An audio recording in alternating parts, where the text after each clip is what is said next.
Hey Froggy friends, Kirostyle here, welcome back to Granblue Fantasy Relink.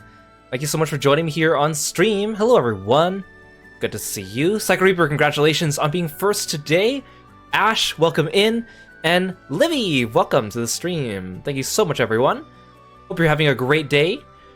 So we're playing more Granblue Fantasy Relink. Yesterday we did the Fate episodes for Gran, Catalina, Rackham, and Io.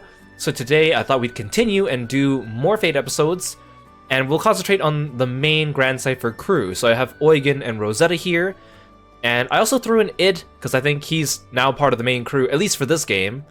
And I also put in Fairy, and I'm going to explain why I picked Fairy for the last slot. But before we talk about that, some of you saw on Twitter that I got Vayne's Terminus weapon. Let me find it and show you. I was very excited about this. Ready for action. I got Vayne's Terminus weapon, Mjolnir, and I also already maxed it out and I started awakening it as well. I'll show you a screenshot actually of when it dropped, because I wasn't streaming, but I wanted to take a screenshot of it. Here it is. Look at that. I should have hovered my cursor over Mjolnir to have it selected on the right side of the screen, but I didn't want to hold up my teammates too much longer, because, you know, when you're on the waiting screen, you have to wait for everyone to get out of it, so I need to hastily take a screenshot. So unfortunately, I wasn't able to highlight it, but I was very, very happy that I was able to get it. So this is like the timeline, because I think this is actually... I was very lucky. So the timeline of this was, on Monday, I beat the Proud Quest for the first time with Onerio and Drago on stream, which is also archived on YouTube by the time you watch this. Tuesday, I wasn't streaming, but I spent the whole day, or the whole evening, grinding in-game to get the Stout Heart sigil, which you see here on Vayne. And it requires farming a lot of the Maniac mode quests, and the drop rates are not super great, so it took me a while to get. But I didn't go into Proto Bahamut at all on Tuesday. And then Wednesday, which is yesterday, we did the stream where I did the Fate episodes for Gran, Catalina, Gran, Catalina, Rackham, and Io. And then I ended stream, and we ended early because the Fate episodes were a lot shorter than I thought. And I thought, hey, I'm gonna run some Proto Bahamut runs before I go to bed. So at that point, I had not run it at all since my clear on Monday, which was my first clear with Onerio. So I watched a guide on Proto Bahamut in the meantime. I learned a little bit about min-maxing it. Like, I learned how to use the cannons more efficiently. I learned about how to maximize your DPS windows on that one, and when to activate like Skybound arts and stuff like that too. And I was still a little nervous because I hadn't gone into Proto Bahamut at all with random people, but random people are still better than CPUs for that fight. So I queued up for it, and the first couple times there were no matches, like no one was playing it. But eventually I got matched with the group, and we were really good. We beat it in like under 5 minutes. And I did about 3 runs like that, and I got nothing. No weapon drops at all. It's about a 10% drop rate to get any weapon, and then even then the weapon might be for any of your characters that you've unlocked. So I did 3 runs. They were all under 5 minutes with different groups. Actually, no, the first group was really good, but then we disbanded. And then the second group, we actually repeated the quest once. So I did that one twice with them. Excellent DPS, and I was actually really happy to feel that I was contributing as well. Like, I was not the weakest link. I thought maybe I was being carried, but like some of the other people in the party died like 2 or 3 times during the fight, and I didn't die at all, or I died once. And so I felt like I was contributing, even though I wasn't obviously the highest DPS. So I'd run Proto Bahamut 4 times, including my first run. No weapons. And I was on call with Kieran at the time too, because, I don't know, we just wanted to chat before the end of the day. And he was starting Granblue Relink for the first time and telling me how much he likes Rackham. And I didn't really know that he was such a big Rackham fan. So I go into Proto Bahamut one more time, and Kieran's like, I'm manifesting Rackham for you. And I'm like, no, manifest Vayne for me. So I beat Proto Bahamut. It's another fast clear. It's about 5 or 6 minutes. And lo and behold, I get my first weapon, and it's Rackham's gun. And I'm like, oh my gosh. Kieran, somehow you manifested this for me. I go back in because I'm like, I'm not satisfied with just one weapon. I want just one more. So I go in one more time, and the group is pretty good. It's a fast run, still no weapon. I'm like, I really want to go back in. So I go back in again. This is my 7th run by now, okay? So I got Rackham's gun on the 5th run, and then I go in for my 7th run, and there's a newbie in the group, so I know it's not going to be a 5-minute run. So it's a normal run. We take about 10 minutes or so, which is kind of like a normal clear for a normal group that isn't like super high on DPS, but we didn't really struggle. And then Vayne's weapon drops, and I'm like going ballistic. I'm like, oh my gosh, Vayne's weapon drops for me. On my 2nd one I ever got on my 7th run, and I was so happy. Mostly because I'm, as you guys know, I'm holding back on recruiting the other characters in the crew because I wanted to narrow the pool for Vayne's weapon. So the fact that I got his weapon early means that I can recruit more characters now, and because I want to finish everyone's Fate episodes before Final Fantasy VII Rebirth comes out. So if I was struggling to get his weapon, I might have to delay the rest of my Granblue streams until after March or whatever that is.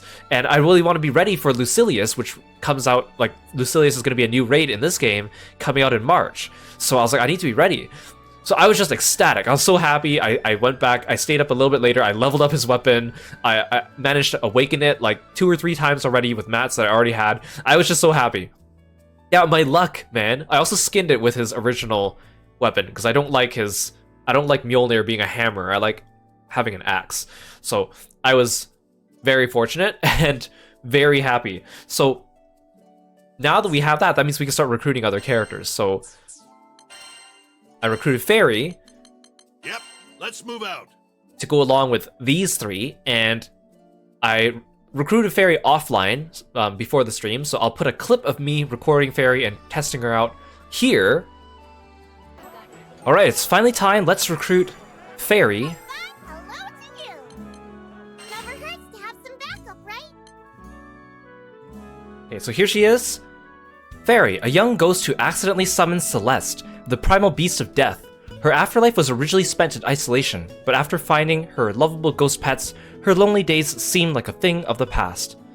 So now that I am past Maniac difficulty as well, she comes at level 60, which is pretty handy, and a bunch of mastery points already spent. Okay, let's get Fairy. She's also the only playable Irune, which is a little surprising.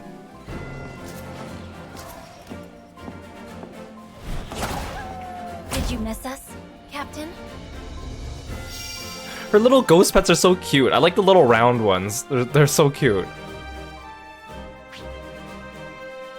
She also has like cute interactions with Vayne, where Vayne wants to play with her pets and then makes little cute pet noises. Kind of like in Granblue Versus, when Fairy faces Eustace, he wants to play with her pets too. Let's try playing as her, see what she's up to. We'll make obedient pups of them. Controlling Fairy. Fairy, a young Irune from an island shrouded in mist, passed away a long time ago and became a ghost. With her spirit pets by her side, she's a whip-wielding powerhouse. Take advantage of her whip's long range and hold X to deliver a barrage of blows. One of her pets will be summoned on the last hit. Hold Y to unleash a storm of blows over a wide area. If any pets are present on the battlefield, they'll hop in on the beatdown. So I know that the way Fairy works is that she has 4 pets, and depending on how many of them are out, her attacks take on different forms. Let's try this.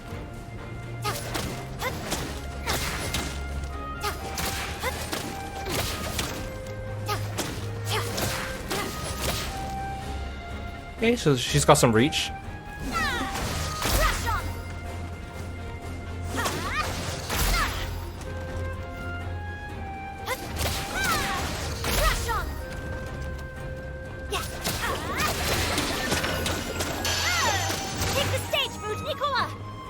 Oh, look at them. Oh, look at them. They're so small, so cute.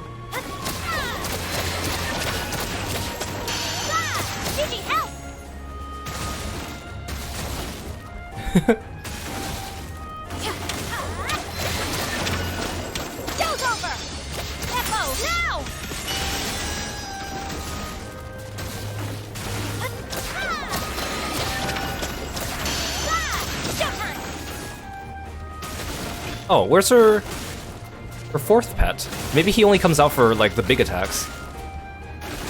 And the two little ball guys count as one. Follow me! Joe's over! Or maybe I need to unlock it with her mastery points. So, to my knowledge, I think they stay out until you consume them with certain attacks.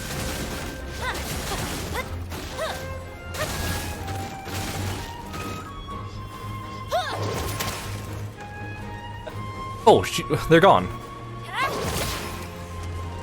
Oh, is it because I used a Y attack?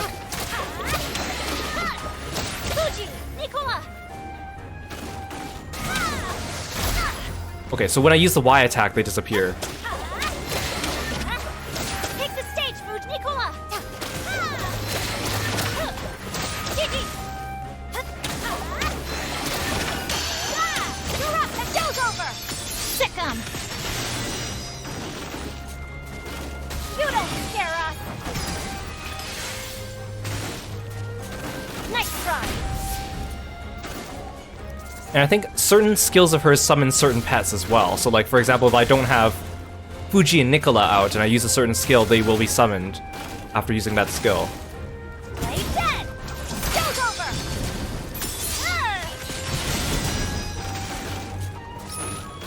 That's the advantage! And then I think certain buffs of hers, well, she's like a support character, so there's certain buffs that she can use, and if she has more ghosts out, the buffs gain additional effects, or something to that effect. Let's see if we can get her charge attack.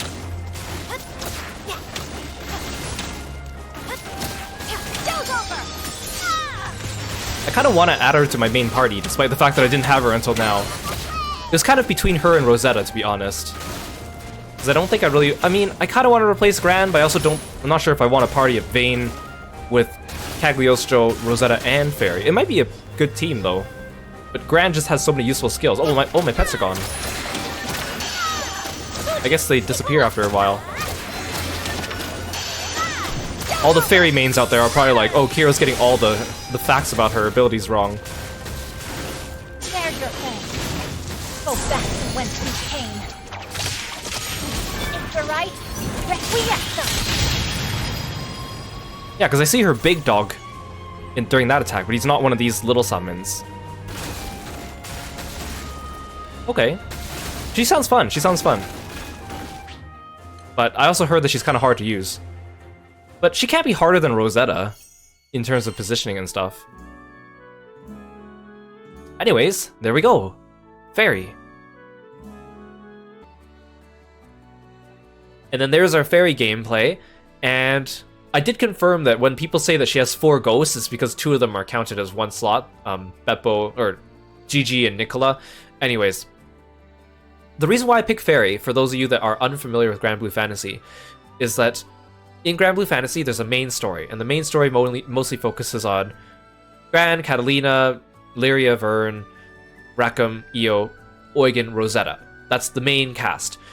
Most of the characters in the mobile game do not even appear in the main story, like Zeta, Vasaraga, the Dragon Knights. They don't appear in the main story. They have their own set of stories that appear in like monthly missable events that eventually get added to permanently available events. However, Fairy is a character that gets introduced in the main story. She gets introduced in the main story and actually has an entire arc around her. And then after that arc is finished, we don't really see her in the main story anymore, but more recently she's kind of popped her head in a couple times. So I kind of consider her a main story character, even if she's not like the main Grand Cypher crew people. But that's why I decided it'd be fitting to put her in here, and because I need to divide the characters into groups of 4 anyways for all these Fate episode streams. So that's why I put Fairy in here. And plus, I've been meaning to recruit her. She looks fun to play, and she's an interesting support character, and I just didn't recruit her because I didn't want to increase my pool of characters more than necessary. Hey Draco, welcome to the stream. Thank you, thank you. Yeah, my luck was very incredible. I'm very grateful. And that's the thing, is my luck is horrible in the actual gacha game. And yet it seems great everywhere else. Hakaze, welcome to the stream. Thank you so much for stopping by today. So yeah, I think I'll still hold off on recruiting other characters yet, because I might try to farm and see if I can get Cagliostro's weapon early, but if I don't get it, it's not a big deal. So I'll hold off on recruitments for now, but I will be doing more streams for Fate episodes, and if by the time that rolls around I don't have Cagliostro's weapon, we'll just recruit people, because by then, that's fine. What's the harm in waiting a little bit? You're so happy that I got my Vayne weapon? Thank you. I'm very happy. Mostly because it's mostly a time efficiency thing for me. Because I'm trying to squeeze in so many game streams in like a short span of time, and I have limited time, but I want to get ready for Lucilius, and I want to be able to play it with everyone else on release, so I'm very glad that that happened. Anyways, that's enough preamble for today, but thank you for listening to me talk. We're going to continue doing our Fate episodes, which of course are Come to view the request? little mini episodes introducing the characters in your team, especially those that don't really appear in the main story or have a big of a role in the main story of this game. So we've already done Gran, Catalina, Rackham, and Io. We've also already done the Dragon Knights because I did those in a previous stream, but for those of you that are watching this on YouTube, the Dragon Knights VOD is actually going to come after this one because I think it just makes sense to do the Grand Cypher crew first. Okay, let's go on to Eugen. Now, I said this before, but when it comes to the main Grand Cypher crew, don't get me wrong, I like the characters. I like Catalina and Rackham and Io and Eugen and Rosetta, but I think as a group, they're kind of boring. Only because they're all humans. I mean, I know Rosetta is a primal, but she still passes as a human. While this game has like a variety of different races. Like we have Aruns, we have Drafts, we have Harvins, and yet all our main characters are humans, and a lot of them have brown hair. Gran, Catalina, Rackham, Eugen, and Rosetta all have brown or dark brown hair. On top of that, Rackham and Eugen both use guns, being the only males besides Gran. It just really feels like they're not as diverse of a group as they could have been. Especially, Catalina and Io are both water elements when you originally get them as well, so it's just weird because when you look at Dragalia, which I know is now defunct, but because Dragalia is made by the same group of people, Cygames, their main story cast was a little bit more diverse than the Grand Cypher crew, even just in color palette. But I do like that the Grand Cypher crew color palettes all kind of go together. They're all blue and browns, so I'm okay with that. But I do like them personality-wise, and they do get along really well. I just wish that they had a bit more diversity among them. Anyways, here's Eugen. Despite being haunted by his past, this old warrior still has a lot of fight left in him. Though once a mercenary, Eugen now serves as a skyfarer. His experience traveling the myriad skies proves a mighty boon to the crew. A crafty fellow, he often mystifies others with proverbial tales accumulated from his years of wandering. So, the first couple episodes of the Fate episode are usually just summaries of what happens in the mobile game, just so you understand the character, and then there's an actual story, and then episode 4 and 8 are usually battles, and then there's an epilogue at the end. Prologue. Defending Auguste.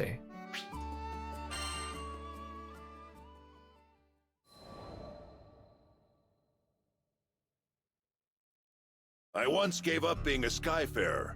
Also, I could take up arms to protect my home island, Auguste. I'm just still not used to them calling it Auguste. I want to call it just August. Because in the Japanese version, that's also what they say. Man, she was special. You see, there aren't too many places in Fana Grande with oceans, much less ones as gorgeous and pristine as Auguste's. And I'd be damned if I stood by as the Erste Empire sullied its waters with the byproducts of their weapons research. It goes without saying that I enlisted. Good thing, too, because it was in the midst of the ensuing war that I met the Grand Cypher crew. They helped us, the local mercenaries, I mean, take a stand against those Imperial punks. It wasn't a picnic, but we weren't gonna go down without a fight. In the end, the war wasn't decided by either side, but by the patron deity of the land, Leviathan, who damn near drowned Auguste in a fit of rage. Anybody's troubles would have seemed small compared to a battle like that, huh? Well, not long after, as if irony was waiting to bite me on the ass, my estranged daughter showed up out of the blue. I know what you're thinking. What kind of parent wouldn't rejoice at seeing their child again? But it's complicated, and it's all my fault. So yeah, a lot of Eugen's backstory involves his relationship with his daughter, which is a plot point in the first or part of the first section of the Granblue Fantasy mobile game story. Man, the way Apollonia looked at me, like a wolf staring down her bunny-eared breakfast. I couldn't face her. But this crew, there was something about their vitality, you know? Here were these young'uns standing against impossible odds and coming out stronger for it. Maybe if this old man took good notes, he could eventually have an honest conversation with his own baby girl. So, I asked to join the crew, and took up a life of skyfaring once again. The next time my daughter and I met, I wouldn't let fear and regret keep me from moving forward. I wonder how much of his story with his daughter is going to be explained here. Because it doesn't really get resolved until much later, and then it doesn't really get closure until much later, and even then is a little bit... I'm not even sure if I was really satisfied with how it ended. Eugen traveled far and wide as an accomplished skyfarer before retiring to his homeland of Auguste Isles. There he joined other mercenaries to defend Auguste against the Erste Empire's incursion. After teaming up with Kiro's crew to fight the Imperials, he decides to face his past, one he has been neglecting for a long time.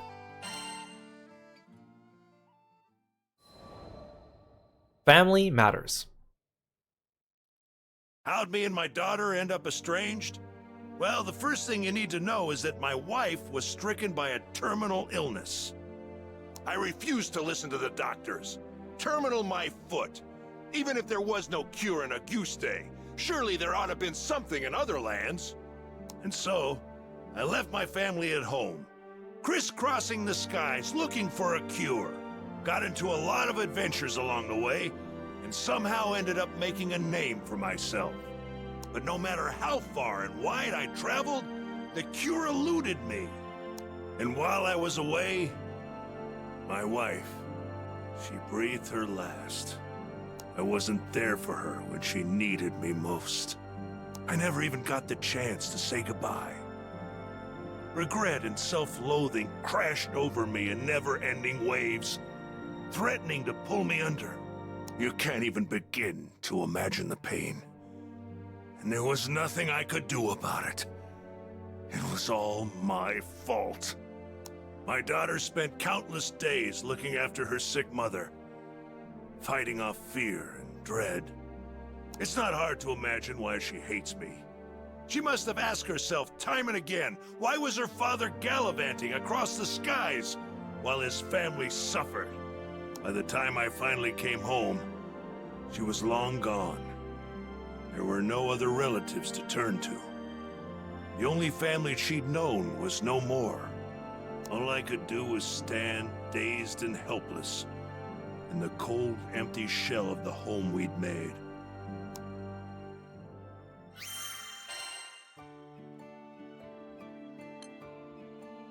The interesting thing too is that in the story, in the main story of the Granblue mobile game, the issue of Eugen and his daughter is introduced in like the first arc of the story and doesn't really get resolved, and then just kind of gets forgotten. And then later on, Eugen kind of finds closure, but only from his side. And then his daughter doesn't even really find closure until some of Eugen and her fate episodes, which means that you only see them if you actually recruit those characters, and not even part of the main story. While Eugen's wife was diagnosed with an incurable disease, Eugen refused to accept her fate. He set out into the skies, leaving his wife and daughter behind in order to hunt for a cure. However, Eugen was too late. His wife passed away while he was away. When he rushed home, his daughter disappeared, leaving only a broken man. That was over a decade ago. Harsh memories. After that, 15 years passed. I met the captain, and through my travels with the crew, reunited with my daughter. This might surprise you, but we didn't have a tearful, touching father-daughter reunion the second time around either. I spent so long telling myself that the next time we met, I'd face up to my past. But when the moment came, I froze. What could I possibly say or do for her as a father, after all this time? Any courage I'd mustered withered in the face of her scorn, and I was left standing there, feeling like an old bastard. Sometime after this heartwarming reunion, I bonded with Leviathan, and through our link, saw glimpses of what lay in my daughter's heart. I thought I had escaped all those painful memories, but here they were. In that world created by the pact with Leviathan, my wife was still alive. I saw how things might have been if I had done things differently. Hey Fumi, welcome to the stream. Thank you so much for stopping by today. It's good to see you. Hope you're having a wonderful week. Of course, I knew none of this was real. I would rather stay in a world of memory than live in a cold, lonely reality without her. But she wasn't having any of that. She said I couldn't sacrifice my future to dwell in the past. She made me promise to fix things between myself and our daughter. Said she'd boot me out of the ocean if I came back without completing my task. Her words finally gave me the push I needed to face my past and start on the path to a brighter future. They gave me the strength to fight for my daughter in her hour of need. I'd like to think that I finally did something fatherly, if only just the once. Of course, I don't expect our relationship to be mended with one conversation or act of bravery. But little by little, I think we're getting there. Yeah, we're playing Granblue. We're reading through character fate episodes. Get them some bonus stats and also learn about their stories for people that are unfamiliar with Granblue. Episode 3, Moving Forward. During his travels with Kiro, Eugen encounters his estranged and now adult daughter. She still hates him for being absent when her mother died. When Eugen makes a pact with primal beast Leviathan, he witnesses a vision of his late wife, who gives him the courage and determination to keep moving forward.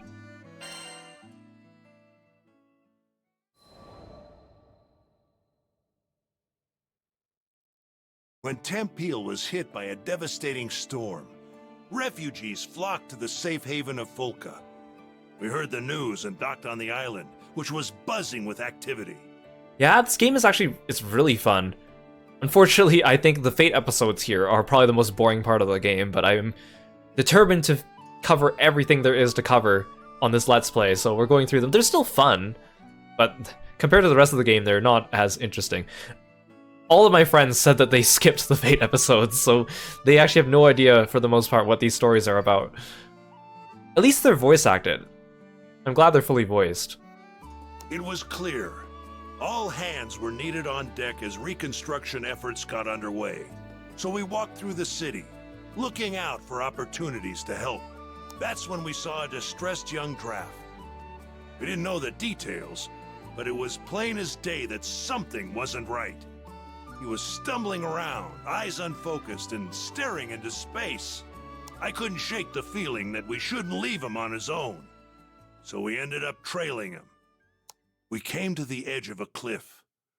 Though the morning sun shone on our faces, a frigid wind blew down our backs. The draft just stood at the edge, staring at something only he could see. Hey, careful there! With a wind whipping around like this, you might lose your footing! The draft whirled around, taken off guard. After a while, he looked away, shrugging. Thanks for your concern. You look like you've got something on your mind. If you want a friendly ear, you've got him here. I guess I do. He smiled, though the expression didn't reach his eyes. The draft introduced himself as Karzeda. Back in Tempeal, he was a jeweler's apprentice. My childhood friend was caught up in that storm. I was in love with her. Could never get up the courage to tell her. And now it's too late. Karzeda bit down on his lip, as if he was trying to hold back his despair. He went on, telling us that he'd hit a slump in his apprenticeship. Nothing he did could gain his master's approval. His frustration boiled over, and he got into a rip-roaring fight with his friend. Hurt, she fled from the workshop. He didn't go after her. He made it sound like she died in the storm, but it ends up they just had an argument and she ran off. I wish I had. Because that's the day the storm came. Oh, he's talking about before the storm. Okay, I thought he was like saying like she's gone now because of the argument. No, this is before the storm. Okay, that makes more sense. Garzada's face twisted in agony. He made a mistake, and it ended up costing him someone dear. I could understand all too well. Oh, that's sad.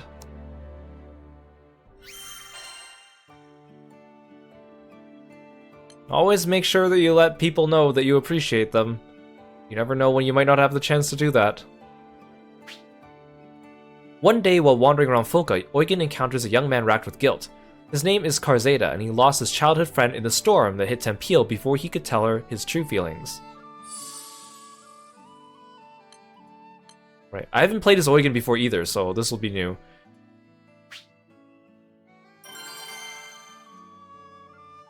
I wonder how different he is from Rackham. I know he has like a sniper aiming mode. Words left unspoken. Garzada stared at the sunbeams as they illuminated the cliffside. His eyes were watering, and not just from the sun's rays. When we were kids, we made a promise. Once I became a proper jeweler, I'd share my most treasured secret with her. Cowardly, yes, but that was the only way I could tell her how I felt. It all made sense now. His deepest, darkest regret was putting off telling her what was in his heart for so long. We made that promise ages ago. I wouldn't have been surprised if she forgot all about it. Garzada paused, as if remembering something. He lifted his gaze to the sky, then continued. Oh, right. I have to go back to the mines in Tempeal. There are keepsakes of hers there. I don't think she can move on without them. I could tell how important this was to him. But when the people fled Tempeal, a horde of monsters moved right on in. Actually, forget the fiends. Garzada wasn't in shape to go anywhere right now. What do these keepsakes look like? I can head to the mines and track him down for you. Considering his condition, I wasn't about to give him room to argue. Besides, I know all about not being able to share the important stuff with a loved one while there's still time. There's so much I didn't get to tell my family. Even now, thinking of our old house makes my heart ache something fierce. That day, there was no one to greet me when I opened the door. Seeing the cold remains of my home tore open a void in my heart. But you know what? I managed to keep going because my friends were there for me. This time it was my turn to support someone who needed it.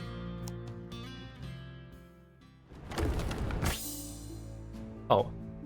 I don't get why some of the quests don't have a like an intro sequence where, you know, it shows the characters walking into the area, and some of them do. Controlling Eugen. This old soldier fights foes while battling his own demons. Able to snipe weaknesses from afar, he's also adept at hand-to-hand combat. Hold X to enter his sniper vision. He won't be able to move while in sniper vision, but he'll be able to manually aim his shots. This is especially useful for destroying body parts. Grenades deal damage to foes in their blast zone. Hold Y to aim the throw. Grenades explode after a period of time or can be detonated by an attack. The keepsake should be somewhere around here. Might as well inspect the mine shafts as we go too. Here goes!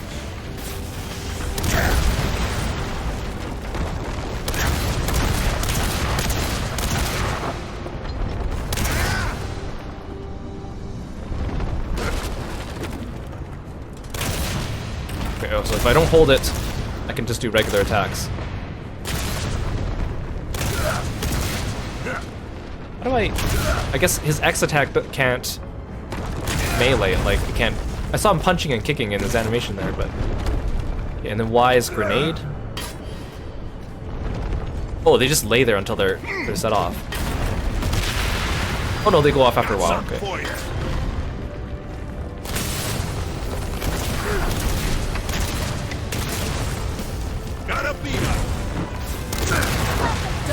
Hey, I'm not ready to fight, guys. Come on. What do you think? The place is crawling with goblins! Can't just let him run amok. Time to get to work. That was too easy. Also, he has a healing attack, which is kind of weird. Only because he does not have any type of healing in the mobile game, so it's just a bit surprising. Here's some support! Hero.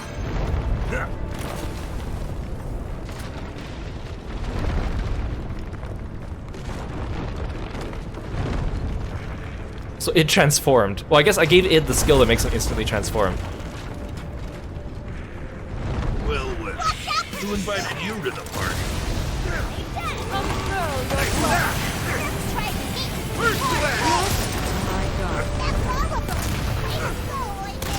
Still got it. Maybe if I run close enough to an enemy, he'll just automatically start punching and kicking, but I don't have a chance. Watch out! That one's got a phone! Oh yeah, okay, so he punches when he's in melee range, okay. Ow. Pick the wrong guy to have a shooting contest with. Carsada's counting on us to find those keepsakes.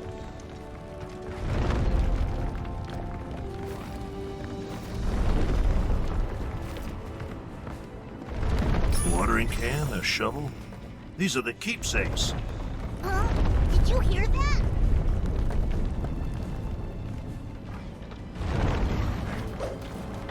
See, there's a lot of explosive barrels too. Am I supposed to? And look at the size of that one! Oh come on! I didn't even get a chance to hit the explosive barrel.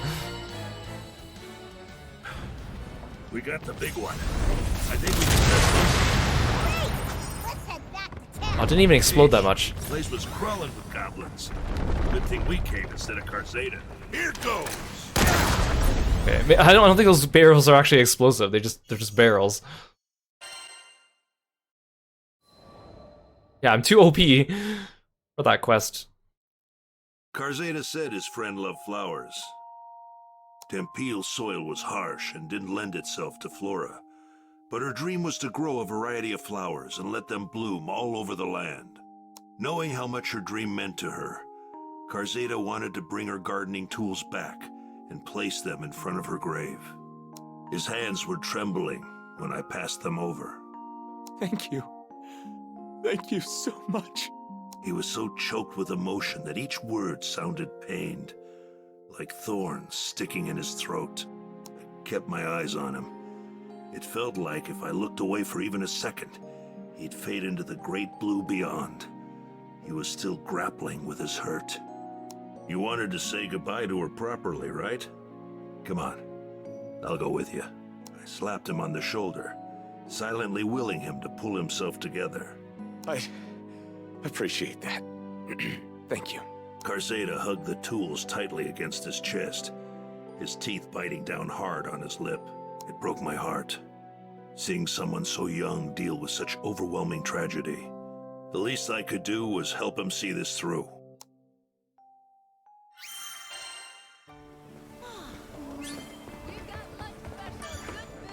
Come to view the requests?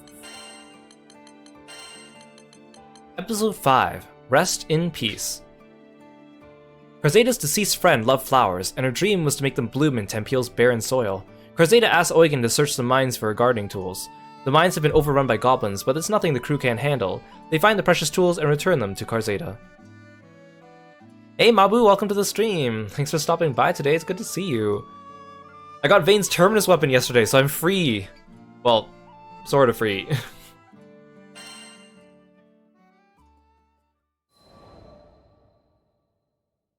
Rest in peace. Just as we arrived at the cemetery, the clouds opened up, unleashing a torrent of rain. The blue sky was gone, painted over by a steely, unforgiving gray. Looking around, I saw that there were others paying their respects at different plots. Like Carzada, they probably lost loved ones to the storm. As soon as he laid eyes on the mound of earth in front of him, the dam broke. Carzada's shoulders heaved with his sobs. Why did I say those awful things? There were so many more important things I wanted to tell you, but He sank to his knees, crippled with grief. His fist beat at the earth, sending drops of muddy water splashing onto his face. I didn't want that to be our last conversation. If I hadn't blown up, if we hadn't fought, I only wanted to see you smile, but I made you cry. All I could do was watch over Carzada as he poured out the feelings he'd held back for so long. Let it out, son. It's the only way to get through it.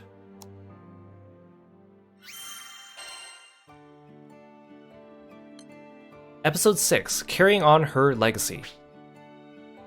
Eugen accompanies Karzeda to the cemetery. Karzeda breaks down upon seeing his friend's grave, his tears mixing with the torrential rain. Eugen quietly lets the man pour out his regrets and frustrations, knowing how essential it is to the healing process. Carrying on Her Legacy. After the visit, we made our way to a tavern. We could hear the rain beating down on the establishment. It was still day, but the sky was dark as night. Karzeda ordered the stiffest drink they had and downed it in one gulp. My friend once showed me a flower and said that each one symbolizes something. At the time I didn't get it and I had other things on my mind, so I never bothered looking it up. He shook his head, saying that he'd wished he had treasured those small, everyday moments with her. Each word struck me like a blow, reminding me of my own failures. How am I supposed to live with this regret? It's like the storm outside, pounding on me until I give in and let it sweep me away. I mulled over his question for a while before opening my mouth. I'm not the right person to answer that. Only your friend knows. But how? She's... So I told Karzeda about my wife, and about the agony of losing her. All the things I'd hoped for, things we could do as a family, were no longer possible. The chasm of remorse threatened to swallow me whole. I couldn't imagine things getting better. Not then, not ever. But I was still alive. Unlike my wife, I still had a future. Didn't that obligate me to move forward, to find meaning in being left behind, and try to fulfill what she wanted for me? Didn't that apply to Karzeda? You want me to go with you? To find that flower, I mean? Maybe finding it would give him the answers he needed. Hey Sai, I'm doing good today. It was a tiring day, but it was a good day. Kinda glad that this stream is a little bit lower energy with just the Fate episodes, just because I don't have the energy to be too outgoing today.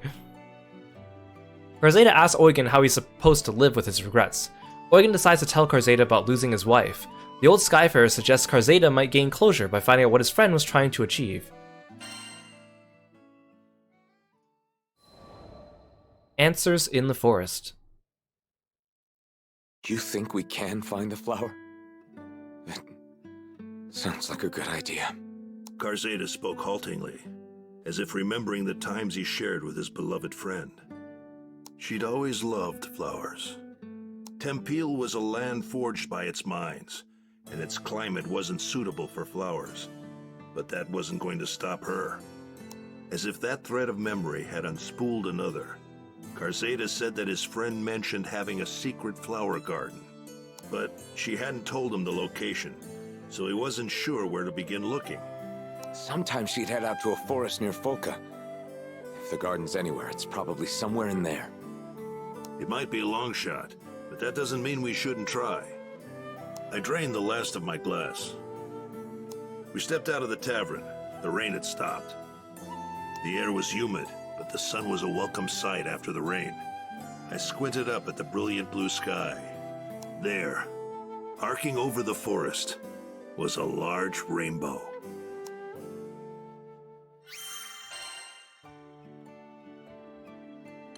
Episode 8, So Long as We Draw Breath. Karzeda's friend's dream was to fill Tempeal with flowers. He knows she had a secret garden where she could test out gardening methods, but he has no idea where it could be. Eugen and Karzeda head for the forest on Folka's edge to search for clues. Let's see if I have more of a chance to actually do some fighting this time. So long as we draw breath. We took our first steps into the forest. There's something about the woods after it rains. The air's so pure and refreshes the spirit. I had a good feeling we'd find that garden in no time. My optimism didn't last long. We spent hours searching every single likely spot, and a lot of unlikely ones too. Yet the garden eluded us. If it was here, it was tucked away somewhere really obscure. While we searched for those flowers, I made sure to keep tabs on Karzeda as well. The sun might have come out, but his expression was still clouded. He looked like he was on the verge of breaking down. I figured I should say something to try and shore up his spirits. I told him that no matter how harsh things are now, or how bad some days will be, there's always meaning in getting up each day, even if it takes some time to find it. Sometimes a search will take you back the way you came. Sometimes it's a detour, but even that has meaning, because the answer could lie off the beaten path. The important thing is to take things 1 minute, 1 hour, 1 day at a time. Even regret, though it seems as tall and foreboding as a mountain, might become a gentle hill you could walk over, given enough time. I know what it sounds like, but I wasn't just telling him this to make myself feel better. It's just, sometimes, you have to run when the going gets tough, and that's fine. Just as a ship needs a port in a storm, a soul needs a safe harbor. Turning your back on your problems isn't the solution. No one knows that better than me. But we're allowed to make mistakes. That's part of the journey, and what it means to be alive. At some point, we have to settle up with the demons inside of us, and learn to live with them. I've been skyfaring long enough to trust my gut, and it says we'll find that garden. Thank you. If only I knew what she was growing. We'll know once we find it. Just stay close to us, okay? Again, I wish this chapter opened up with like Eugen walking into the scene, like with the quest begin animation that he has. Let's look for that garden. Maybe we can find some clues around here.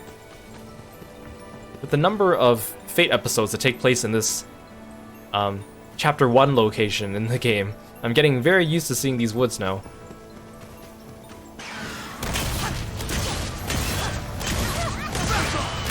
See, compared to Rackham, Eugen's shots are slower. They do feel stronger. I mean, the fact that you can manually aim them is kind of cool, but this is definitely not my playstyle. I do like that he can punch and kick things when they're nearby, but that's only when he's like in arm's reach of them. This wood is aromatic.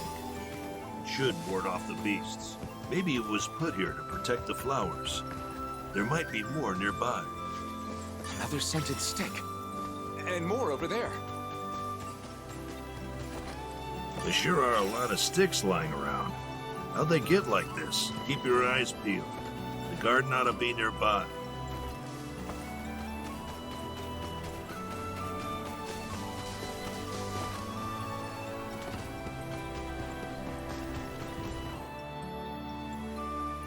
This is the place. I know it. But it's... They found it pretty quickly.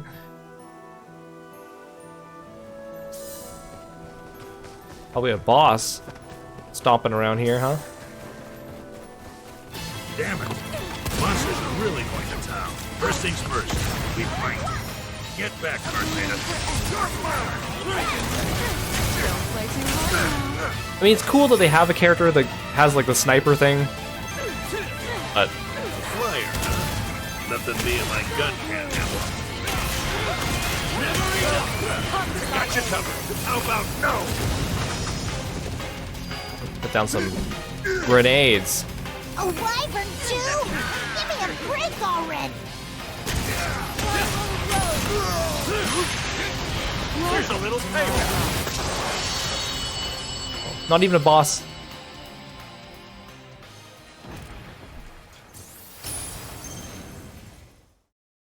I like how Rosetta's just planting her monsters, but the garden. roses all all right, over this Cartana? garden. Come on, pull yourself together.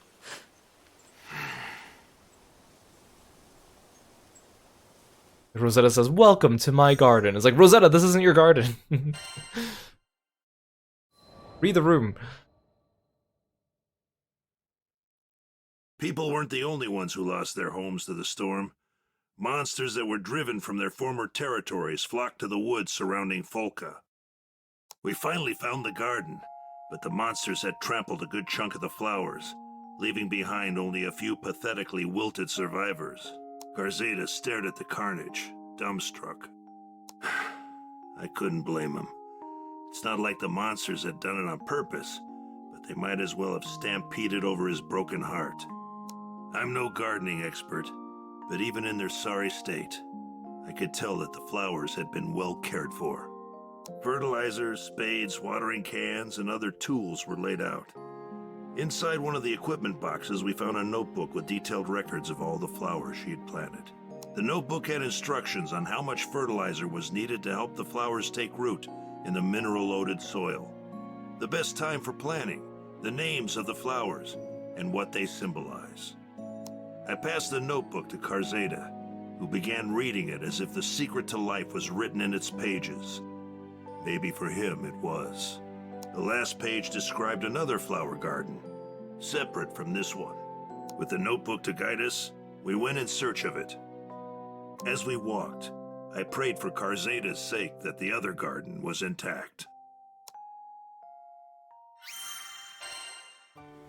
Yeah?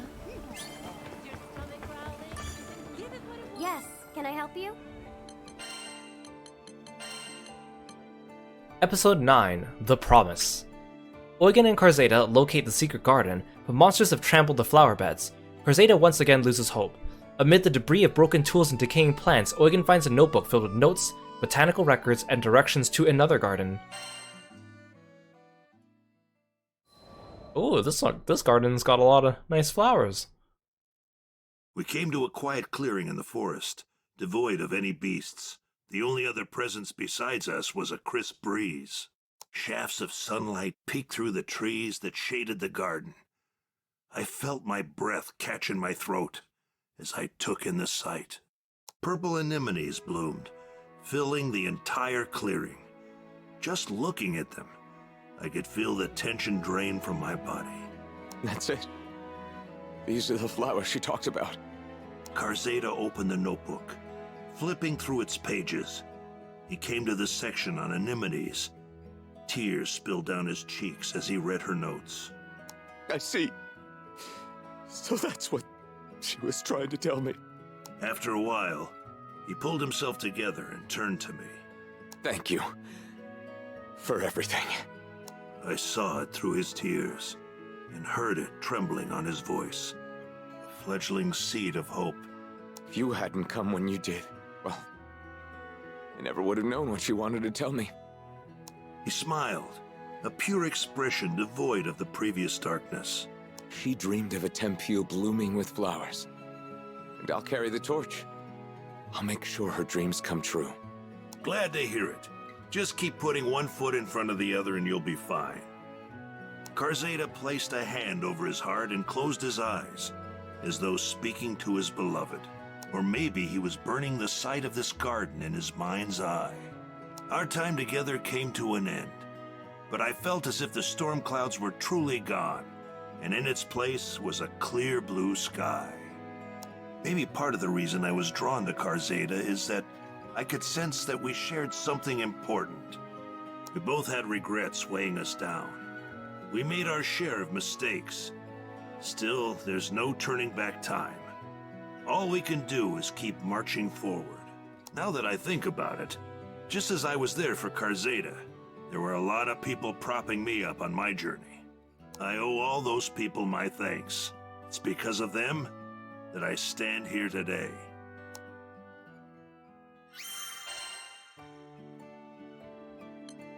Epilogue. Gemstone blooms. Eugen and Karzeda reach the other secret garden. Sunlight filters through the forest canopy, shining down on purple flowers. Karzeda finally understands what his friend had been trying to tell him. Gemstone blooms. Dear Eugen, I can't thank you enough for everything you've done. Every now and then I hear news about you and your crew. I'm glad to hear you're doing well. I was finally able to get licensed as a full-fledged jeweler in Folka. I started creating pieces based on those purple anemones we saw. People love them. I can't make them fast enough to keep up with the demand. The proceeds from the sales go to organizations working to restore Tempule to its former glory. Once we can go back home, I plan to create a large garden, just as she would have wanted. The promise we made as kids can't be fulfilled, but I plan to keep the promise I made to myself. I'll do it to bring her dream to life. P.S. I never did tell you what those purple anemones symbolize. According to her notebook, they mean, I believe in you. I'll wait for you. Aw. The next time you're in Folka, look me up. Until then, please take this pressed flower as a token of my gratitude. I wish they at least had like Eugen's response to the letter or something like that. I mean, I could put it together in my head, but it's kind of... It'd be nice to leave off the Fate episode with his voice and not Karzeda's. Diary of a Horticulturist. Alright, see you. Let's check out our journal.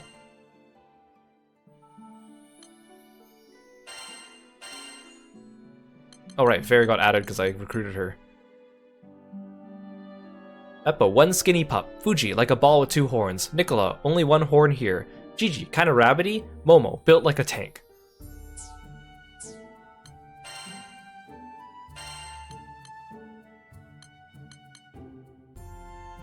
Yes, the erginiums I planted in that pot of Tempeal dirt finally bloomed today. What a huge step forward. Now I feel like I can cut loose with my gardening. Just you wait, Tempeal. I'll raise purple anemones out of your earth. If it's the last thing I do. I swear it'd be easier to teach a goblin how to dance, though.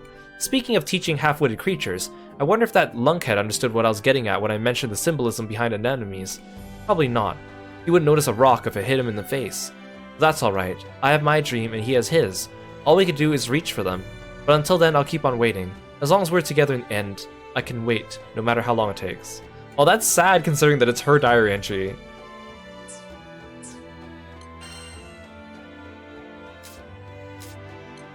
Then we have an entry on Leviathan.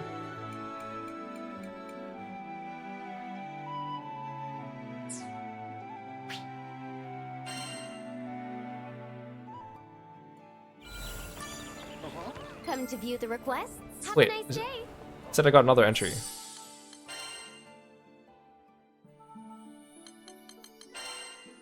Or is that just this?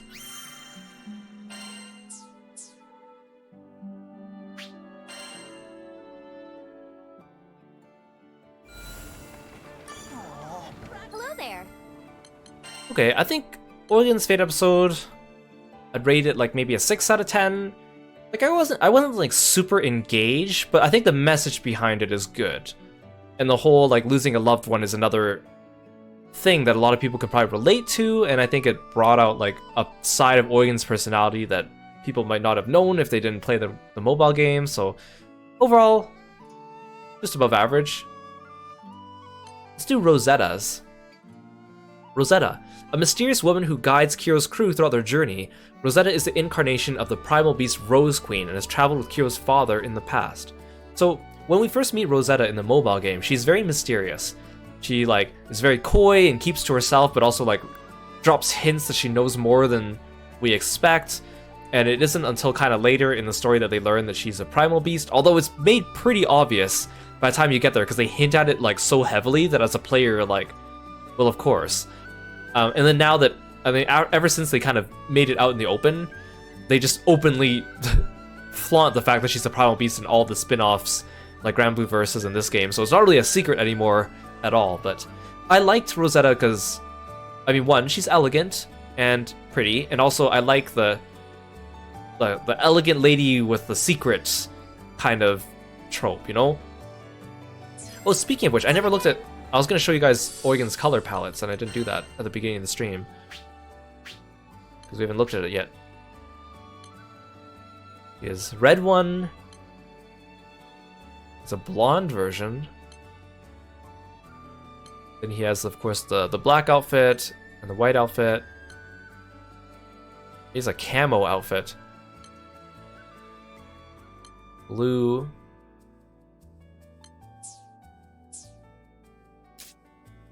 I showed you Rosetta's before, but let's have a look again. The red outfit. I actually really like this one. The green and the white. But again, I don't usually put characters in different colors because I like having them be their iconic colors for recognizability, but I do really like this color. This one reminds me of the character Jasmine from the mobile game. I don't know if it's specifically supposed to be her. Black one and white one, those both look good on her too. This one looks like it might be, well, I guess the white hair doesn't really fit, but... I was gonna say it looks like, shoot, I don't even remember her name now all of a sudden. Aaron! It looks kind of like Aaron from the mobile game, but the white hair doesn't... I guess Aaron has like light blue hair. I don't think it's specifically supposed to be her though. This one's Yggdrasil, who, if you play Versus, you know about Yggdrasil. And then this is like Rosetta's other color palette from her like original version.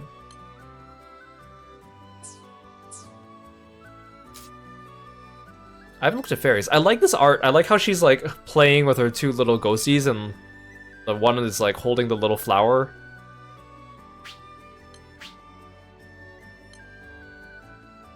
So we have like a red one. And like an earthy color one. A very green one here. With the black, and then the white. This one. This one. Okay. They're okay, they're fair. I haven't looked at Id's either. What does he have?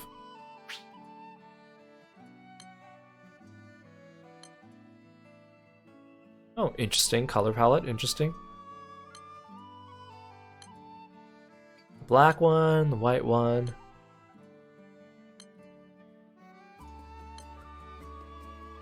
Okay. They look okay, but I like his original colors. Yeah, because I think with fairies, because she has like a dark version in the gacha. I think this one's her dark version, or supposed to be.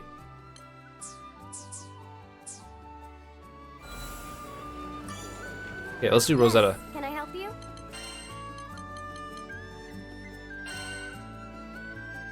Prologue, an unforgettable journey.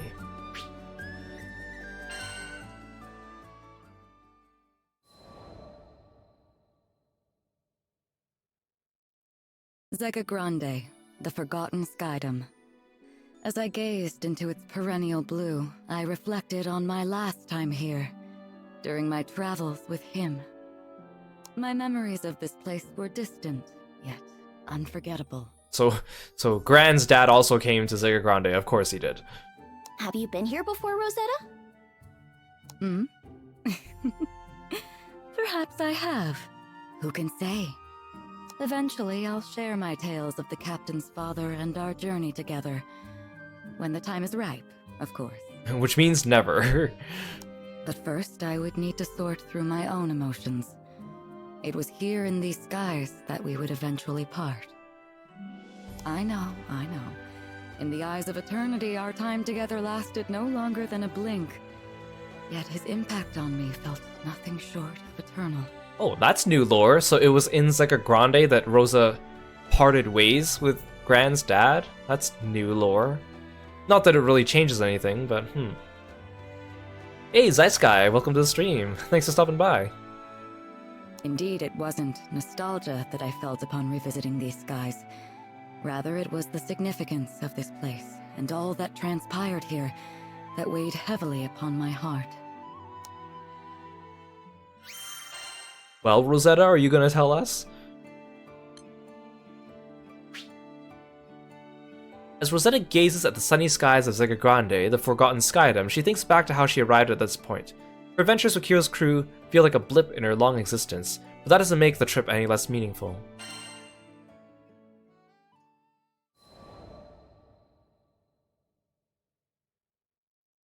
During the war, primal beasts were exploited by the Astrals as instruments of battle.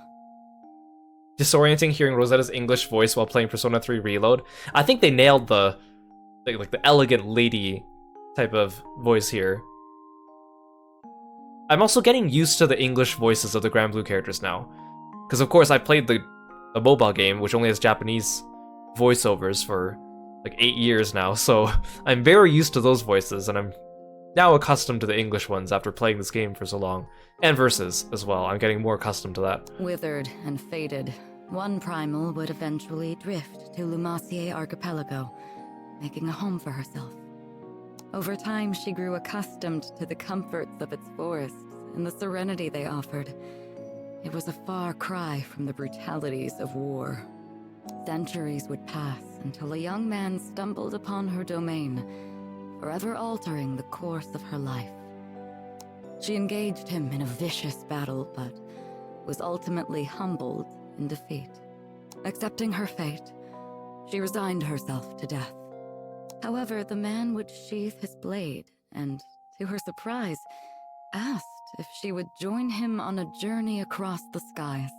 A primal beast was supposedly no more than an astral weapon. Beings born to be controlled, manipulated, and ill-used since time immemorial. She had never entertained the idea of something more. In fact, she hardly had a name for herself. Well, she did have a moniker, but it was a meaningless one, whose sole purpose was to identify her as a weapon.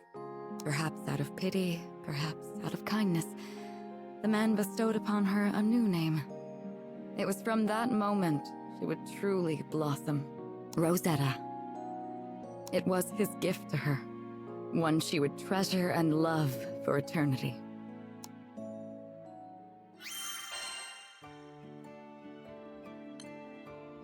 Episode 2, Entrusted with the Future. Once upon a time, a primal beast put down roots in the Lunacy archipelago after she was severely wounded in the war.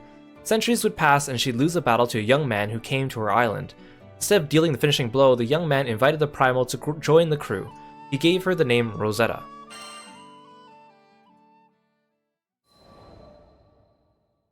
Entrusted with the Future. With every union comes an inevitable separation. When his journey neared its final chapters, as he took up arms against the god of destruction, I returned to the forests of Lumacier.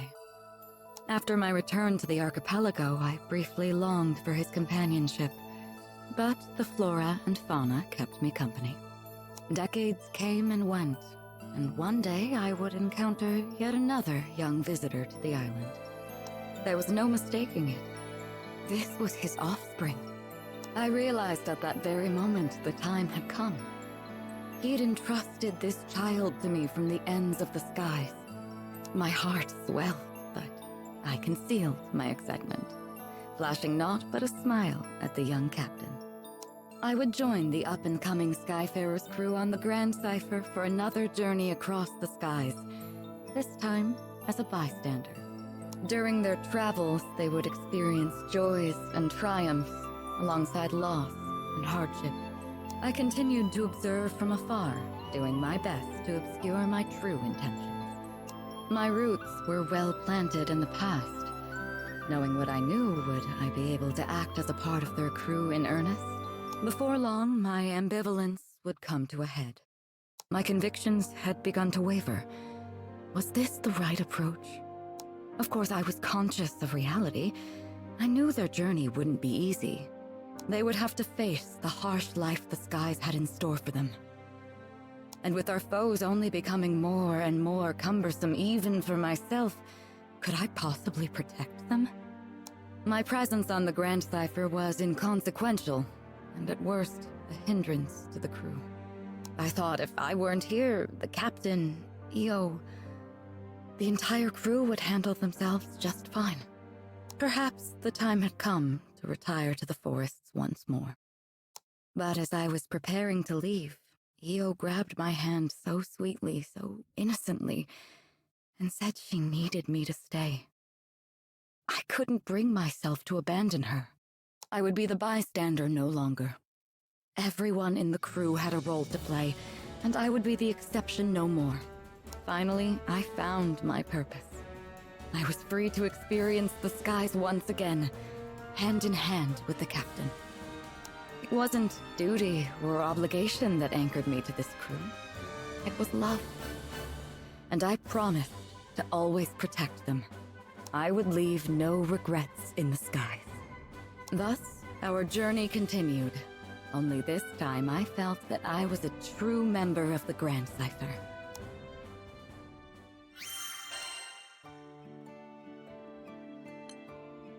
Episode 3, The Phantom Girl. Toward the end of the man's journey, Rosetta returned to the forests of Lumacy. Many years would pass before another young traveler crossed her path. This youth was Kiro, the child of the man with whom she once adventured. The Phantom Girl. During our stay in Seed Hollow, a certain request made its way into our hands. We were to inspect sightings of a mysterious young girl near the Seed Hollow castle. You don't think she's a ghost, do you? I mean, you guys already know a ghost and fairy, so I mean, what's the big deal? I put a hand on Lyria's shoulder to comfort her, and asked the client for more details. According to reports, the young girl appeared to be looking for something. Workers helping with the castle's restoration effort would attempt to approach her, but she would vanish before they could get close. Each sighting would spook another handful of builders, until there weren't enough hands to complete repairs. By all accounts, it seemed to be a ghost. Of course, I couldn't admit that to Lyria.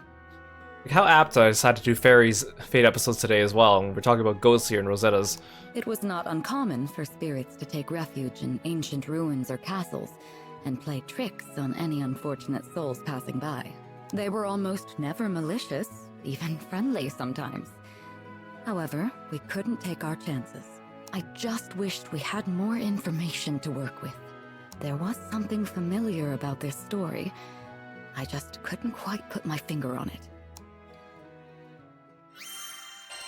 Sounds something familiar. Maybe it's the fact that we already have a ghost in our group. But, you know. Episode 4. Uninvited Guests. A mysterious young girl appearing in the dead of night has been spotted searching for something in Seed Hollow Castle. The crew agrees to investigate the strange sightings. I'm also glad this one actually takes place at Seed Hollow instead of Folka. Just because we had so many Fate episodes take place in Folka, it's nice for a change of scenery. Okay, and luckily I already know how to play Rosetta.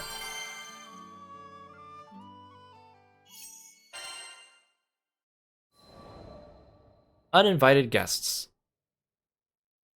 The bustling streets and alleyways of Seed Hollow were steeped in an unusual silence.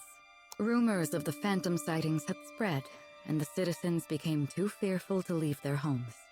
We were still missing a part of the picture, but what was it? I'm sure it was just someone's minds playing tricks on them. Poor Lyria. I needed to wrap up this investigation as quickly as possible. However, despite our comprehensive search of the castle, nothing stood out as unordinary. We'll have to come back another day. Just then, I noticed a faint movement in the corner of my eye. Wait, it couldn't be. Huh? What are these guys doing here? We already took care of Angraminyu. Ominous forms. Foul creatures born from the primal beast Angraminyu. Surely they weren't the cause of the sightings, were they? I had my doubts, but this was no time for questions. The castle was in dire need of some pruning. Such hostility. It seems we've no choice but to fight. You sure these are the ghosts we're looking for? Something about this place gives me the willies. We'll uncover the truth soon, so hang in there, okay? Okay, so even though I've been playing Rosetta for some of the streams, I never really explained to you guys how she plays. So maybe for those of you that are unaware, I'll just kind of explain. So if you hold down Y, you can plant a rose, and then Come, Crimson Thorns! basically the roses have levels, and every time an enemy steps into one of these circles, the roses will attack them, and the more times the roses attack, the level goes up. You'll see it depletes over time, and if it depletes, then the rose withers and dies, or it goes down a level, whichever. And if an ally steps inside the circle of the rose, they get buffs. Now, the buffs depend on, I guess, the buffs depend on what combo you last did with Rosetta. So if you do combo A, X to Y, then people standing within the rose's radius gain defense up. Combo B makes people heal when they're standing near a rose. Combo C makes them have attack up. Now, the effect of the rose will overwrite whatever was the last one. So if I do combo B, the roses will become healing roses, and they'll stay healing roses until I do combo A or C to overwrite it. Combo D makes it so all the roses attack whatever is within range an extra hit. So basically, usually what people do is they do combo C to gain attack up, and then you just do combo C and combo D for full offense, unless you need to switch to healing or defense for whatever reason. You can tell what the effect of the rose is by the color. So if I go... The roses shall protect you. So now it's defense up, you can see that they're yellow. Refreshing, isn't it? Now they're healing. Fight harder. Then now they're attack. Then... Fall with the blossoms. So that's the last combo, that will make them attack again. So she's all about the management of these roses. You can have 3 of them at a time. And basically her 2 most useful attacks are Rose Tycoon, which moves all 3 roses to either Rosetta or her target and poisons the target. And also Bouquet, which moves the 3 roses to Rosetta or the target and heals people within range. The healing and the poisoning is nice, but it's mostly just to move the roses around without having to stop and Rose Palace them around. When they're at a high enough level, you can pop Lost Love, which makes them explode and do a ton of damage if they're at level 4 and overlapping the enemy. But the problem with that is when they do that, they destroy themselves and then replant themselves at level 1. So what you need to do is, if you use Lost Love to pop them, you should use Bouquet afterwards, because Bouquet will also level up your roses. You can also use Iron Maiden to make it easier to do them, because Rosetta's attacks all... she can get staggered out of them really easily, so I don't have Stout Will on her, so Iron Maiden will give her Stout Will. Iron Maiden also gives her a buff that makes it so every time you do any attack, the roses do an extra attack, so it's pretty good for DPS. Now for the computers, or CPU-controlled Rosetta, I don't trust them to use Lost Love at the right time, because you gotta pop your roses and then level them back up with Bouquet, and I don't trust a CPU to do that intelligently. So that's why for the CPUs I give them Spiral Rose instead, which just makes it so all the roses do AoE attacks around them, including Rosetta doing a bunch around her. So, I know that's a very complicated explanation, but Rosetta's basically all just about placing down these roses, and bosses that move around a lot give her a lot of trouble. But she does give a lot of support, and she's also apparently highly ranked as a good CPU ally for this reason.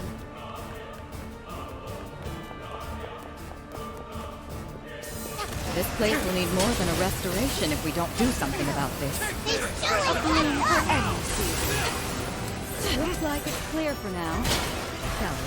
See, and like battles like this where you just keep moving from location to location don't really suit the roses very well either. Did you see that? Interesting.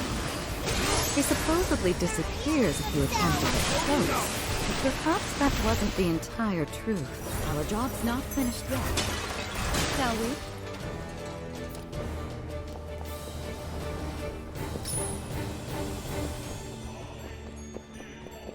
I like how my computer id just keeps transforming because I gave him that skill that makes him automatically transform. They've infested the entire courtyard. Who's ready for a pruning? Shall we conclude? Fighting up close won't do us good here. Sounds to me like it's time for a ranged battle. That's right up your alley, isn't it?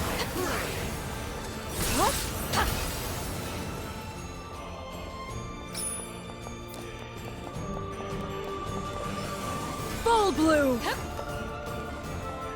And of course, as they level up, they also get bigger circles. What do you think? Take my more. There's such a thing as being too popular, you know? Quite a tenacious bunch. This one keeps aren't not they? leveling up because I keep planting it in the wrong spot. Where are they coming from? Come, Crimson. What do you think? Come, Crimson. Get a clue already! You want more? Oh, dang it. I mean, I know the first paid episode is really easy, but... That should be the last of them. And stay out! Wait a second. What is that? So, I didn't show her aerial attacks. Well, that's kind of cool.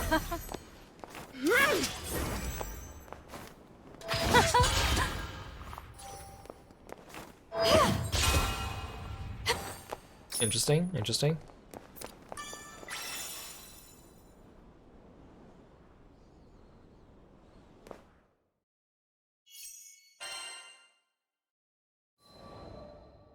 Uninvited guests. What's this? A crystal fragment. I took a closer look. Within its faded luster was a familiar green aura. But where had I seen it before? Hold up a second. Doesn't that remind you of those hallowed ground spots? Vern was right. Its glow was nearly identical to the crystals found on hallowed grounds.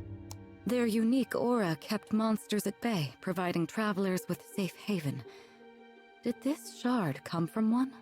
It's faint, but Excavalian's aura.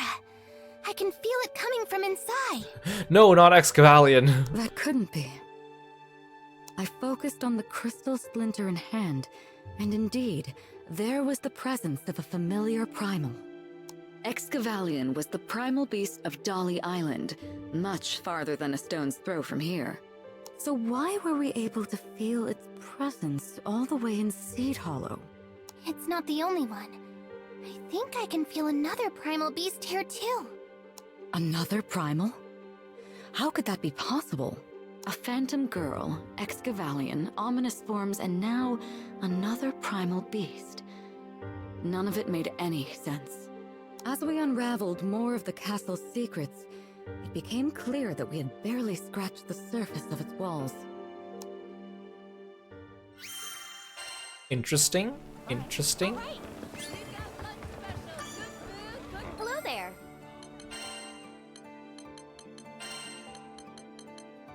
Episode 5, Flower Girl. The crew encounter ominous forms, creatures found in the Pillar of Yayoi, during their investigation of the castle. After defeating the shadowy monsters, Rosetta picks up a strange crystal fragment that emits a faint glow similar to that of hollowed ground. It also seems to give off Excavalian's aura. Lyria detects the presence of yet another primal coming from inside the castle. So this episode 4 here, we only need to be character level 10 or higher. Oh, we need to clear Wings of Destruction. Okay, I was gonna say that this episode wouldn't make sense unless they already defeated Angra Mainyu, but I guess you do need to do that. Okay, this is a different format than the other Fate episodes, which is so far kind of interesting, so we'll see. We were back at square one. In hopes of finding some new leads, we split up and interviewed every Seed Hollow local we could find. Again, like, as much as I like the rando NPCs that they put into the Fate episodes, they're not really that interesting because we know that they don't appear again, so it's kind of nice to have another episode that concentrates mostly on our own characters. Despite our efforts, we found little new information. Zothba and his connections, on the other hand, proved invaluable once more as they unearthed a new clue. The girl wore a crown of flowers. I froze in place. I knew this primal. In fact, I learned of her on my first visit to Zega Grande. Konohana Sakuya, was it? Yes. An ethereal girl bearing a floral crown? It had to be her. Wow, they're introducing just another entire primal into this Fate episode. One that we'll presumably never really get to actually see and fight.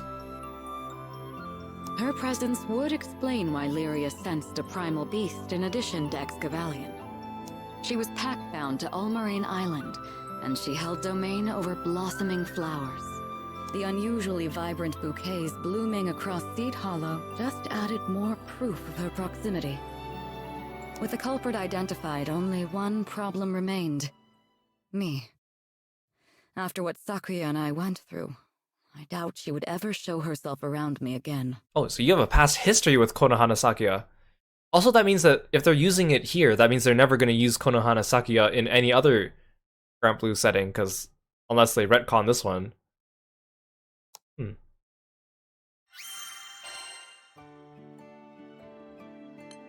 Episode 6, Astrum Fragments.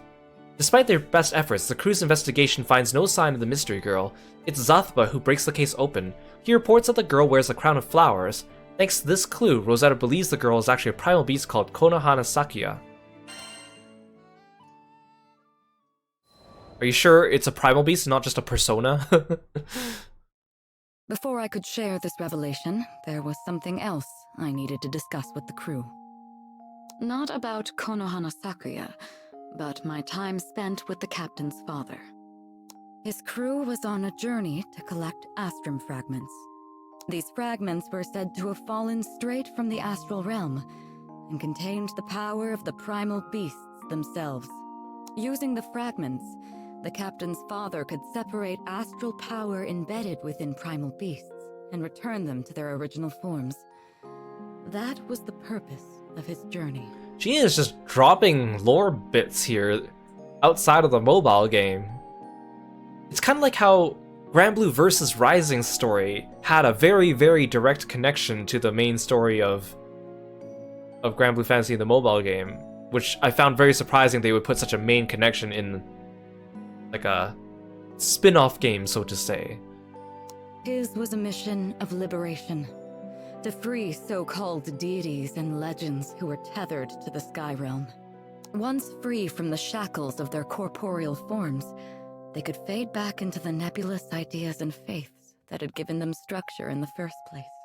Of course, it would be up to the primal beasts themselves to make this decision. Some had grown quite fond of living in the sky realm. However, there were countless others who were born into the skies, cursed to fight for eternity.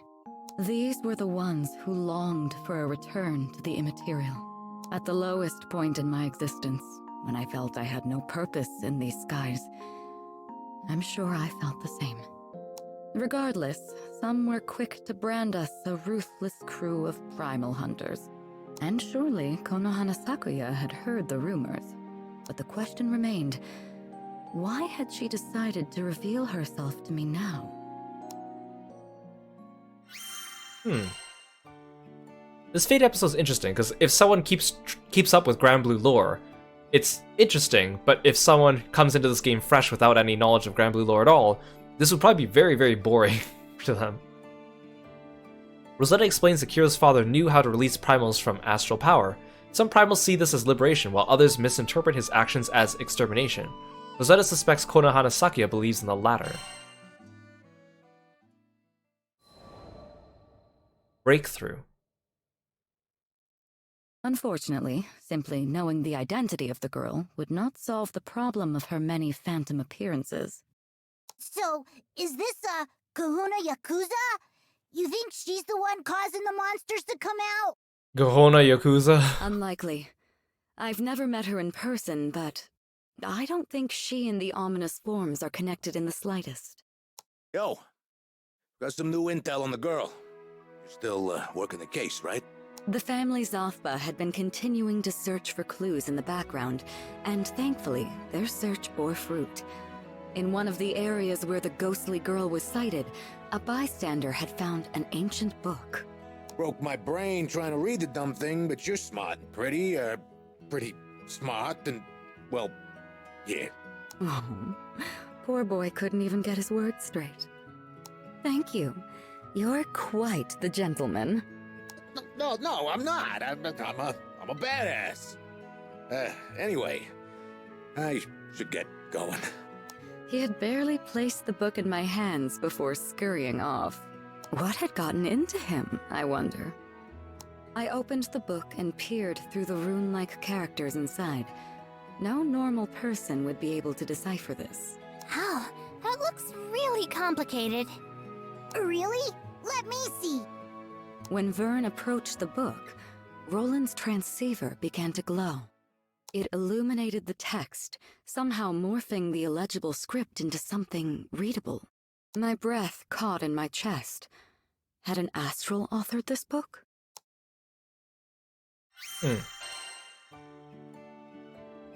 Yeah, I hope we get to see Konohana Sakuya. I hope she's not just a generic NPC girl with a flower crown on her head. Which I feel like is probably going to be the case, but we'll see. Even though the crew has uncovered the girl's true identity, they're still far from closing the books on this mystery. Yet again, the family Zathba comes through with a clue. Dagger hands Rosetta a book that was found near the Konohana Sakuya sightings. Oh, the guy's name was Dagger.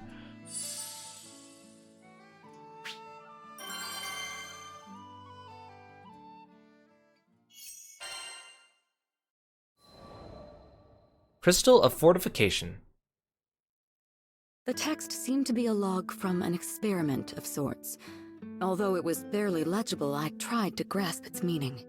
Originally, it was Excavalion, primal beast of fortification, who forged a pact with Almarine Island. Although it's unclear why, Excavalion would eventually migrate to Dali, leaving Konohana Sakuya to take its place on Almarine. That was all I could make out of the texts. With this new information, I needed to re-examine the facts. First, the stage. Almarine Island, home to Seed Hollow and its citizens, once protected by Excavalion. Next, a curious switch.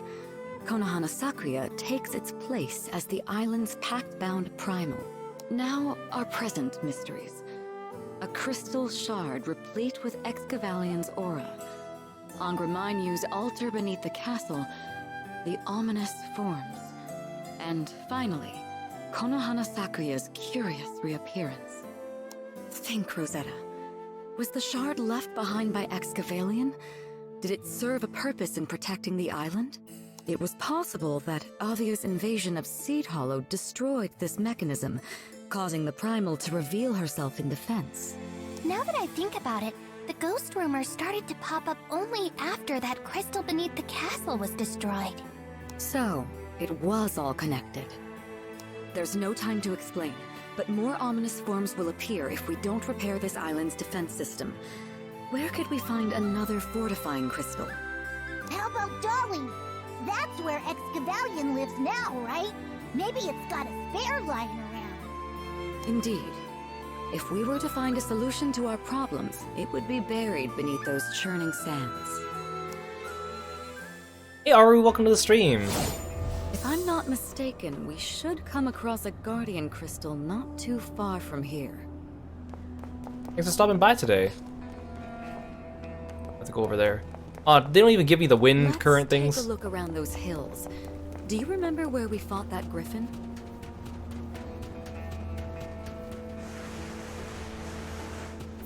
The sand would get all in her dress.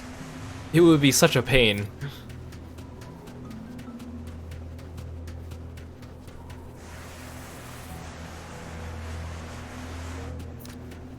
Oh, oops. Didn't mean to wake you. Mind letting us pass through?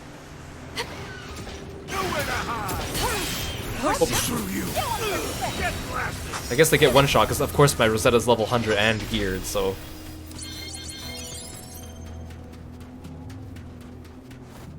Unlike the other characters we'll be playing in this stream, where I didn't actually really focus on gearing them up properly.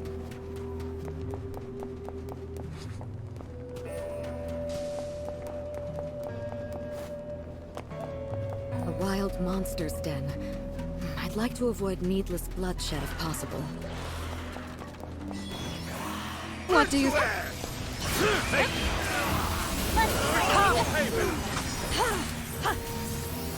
Full blood.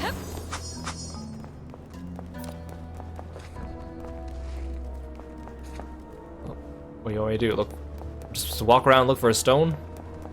This thing? Ugh, that ain't it.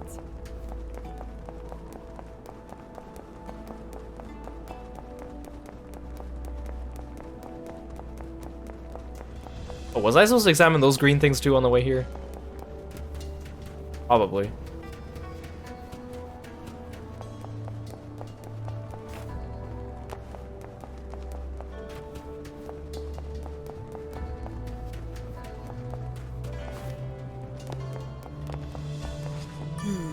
Not quite the crystal we're looking for.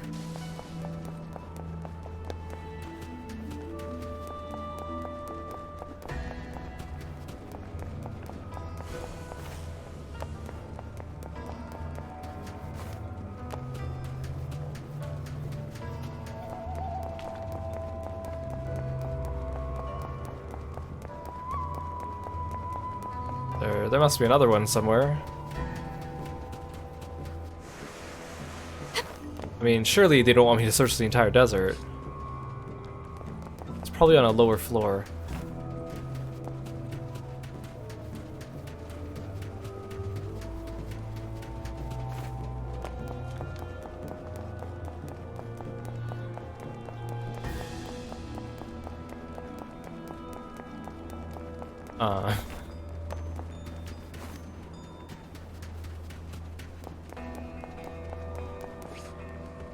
Oh, there's a marker. Medallion.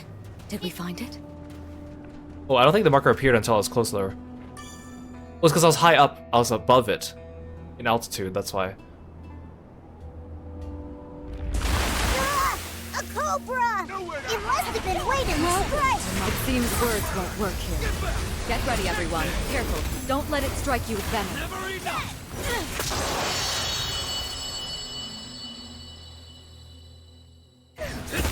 Now then, where were we?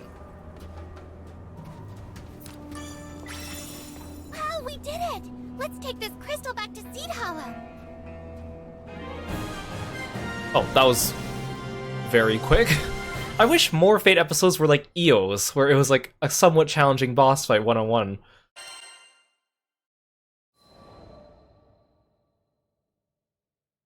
Crystal Fortification. Shortly after securing a crystal from Dolly, we returned to Seed Hollow Castle.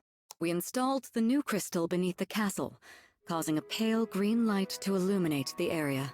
It was the familiar aura of hallowed ground, sure to repel any lingering ominous forms. It's too bad we couldn't meet her. Konohana Sakuya. Oh, do we just not get to see her at all? The mystery had been solved on nearly all fronts. I'd be lying if I said I was completely satisfied, however. After all was said and done, I still didn't get the opportunity to clear the air with her. So, does she just not appear at all? That's a little disappointing, but also expected, because I knew they wouldn't make a new model for a character that just appears in Fate episode. Episode 9, Distant Sisters. Rosetta deciphers the book's text, which suggests a clue may lie on Dolly Island. The crew finds a crystal similar to the one they found in the castle, and bring it back to Seed Hollow. They install the new crystal beneath the castle, and emits a green light that should prevent ominous forms and their ilk from returning, much to the crew's relief. And it says here, Distant Sisters. I mean, Konohana Sakuya is related to flowers, right? Just like how Rosetta is related to roses, so they must have some kind of connection. I'm just surprised they put something like this into a Fate episode of a spin-off game, but...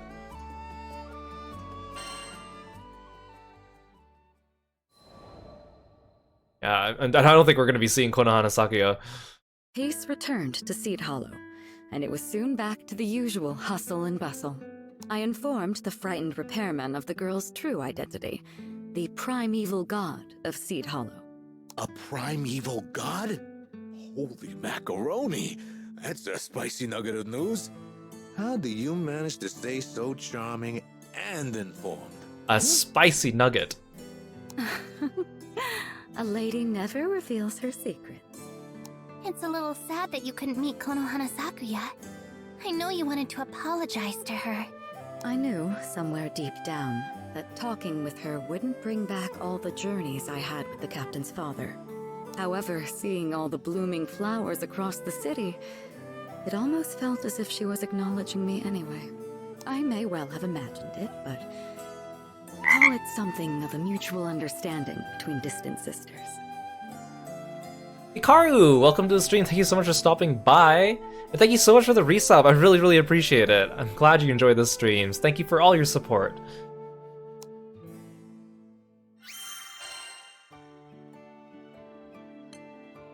Epilogue. Portents of Spring. Seed Hollow returns to normal. When the clients that requested the investigation are informed that the girl is actually a primeval god, they're relieved. However, one loose end still remains. Lyria is sad Rosetta and Konohana Sakuya couldn't patch things up.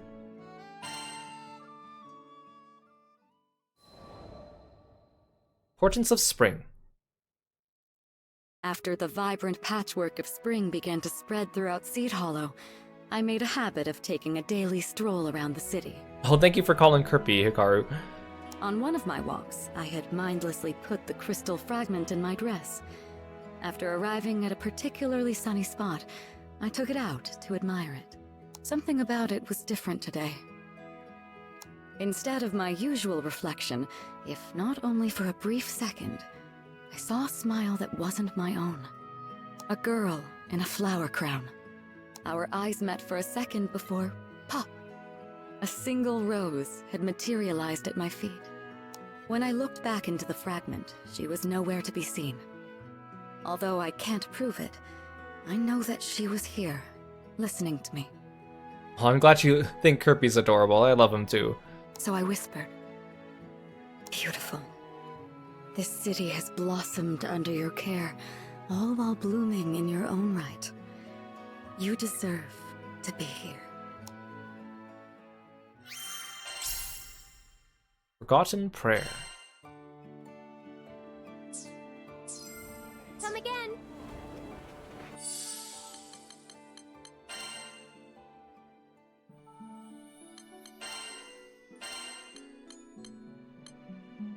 Forgotten Prayer. Lo, the lady beareth blossoms upon her crown, an apostle of God or the primeval itself. Should thou be visited by her fortune, approach no closer, speak not a sound. Witness her resplendence as nature wills, like the butterfly who flutters free, or the flower that reacheth for the heavens. Witness her as if she were the sky or the stars. Only then will she offer her grace. Where fields once wilted rise lush, and gardens bloom unbound. And for her mercy offer thy prayers of gratitude each day. Forget not our goddess of fertility who blesseth this land.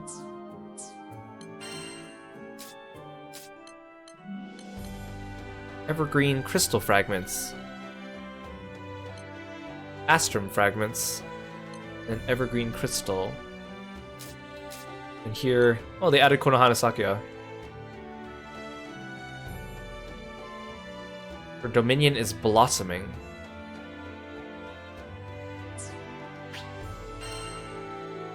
Okay, interesting.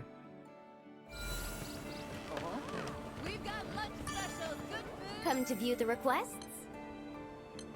So, that Fate episode was a very different format than the other ones in terms of the way the story was being told, and it had some mystery and intrigue, kind of like Rosetta herself. It also dropped some interesting lore nuggets of Granblue Fantasy that we didn't really know before. Again, not anything like super groundbreaking, but something that I would not expect to find in a spin-off game. I feel like the ending of it was a little bit of a drop-off. I mean, I kind of figured we wouldn't see Konohana Sakya or that she'd be generic, but I feel like it was just a little bit too... I don't know. There wasn't really much of a climax. It just kind of like fizzled out, I think. I was gonna give it like a 7 out of 10, but the ending kind of left me empty. And I think if you're a person that doesn't care about Granblue lore, it's more like a 5 out of 10 because, well, you wouldn't really be interested in this anyways, or the mystery wouldn't really be interesting to you. I think I'd have to settle on a 6 out of 10. Let's give an average between the 5 and the 7. It was still interesting though, and I do like Rosetta, and that does help as well, but... Huh. Okay, let's move on to Fairy. I'm excited just because, of course, we only just recruited her today, so we actually haven't really seen her that much, and I'm kind of interested in seeing how that comes across in this game. And she looks fun to play. Honestly, I might replace Rosetta with her in my party sometimes, but I need to actually work on leveling her, and I don't want to commit to gearing up another character just yet, but... So for those of you that, again, I mentioned Fairy's backstory briefly at the beginning of the stream, but for those of you that aren't familiar with Granblue, she's a ghost. She was resurrected by a primal beast of death, and then she made friends with a bunch of like ghost pets, and then now they're her pets, and she just joins the Grand Cypher crew with her ghost pets. She's introduced in the main story of the mobile game, but after her arc is finished, she kind of disappears from the main story, although she pops her head in from time to time just to remind us that she's there, but that's why I kind of consider her a main story character, even though she's not one of like the core crew members. But I do like her, and her ghost gimmick is interesting, and the way that they carried it over into Granblue Versus and then Relink as well. Fairy, a young woman who accidentally summoned Celeste, the primal beast of death, and became a ghost. Though cursed by the primal beast to be forever bound to the misty island of her birth, she was released from that burden by Kiro and the crew. She loves her sister more than anything, but was tragically separated from her. Prologue. If only I could see them again.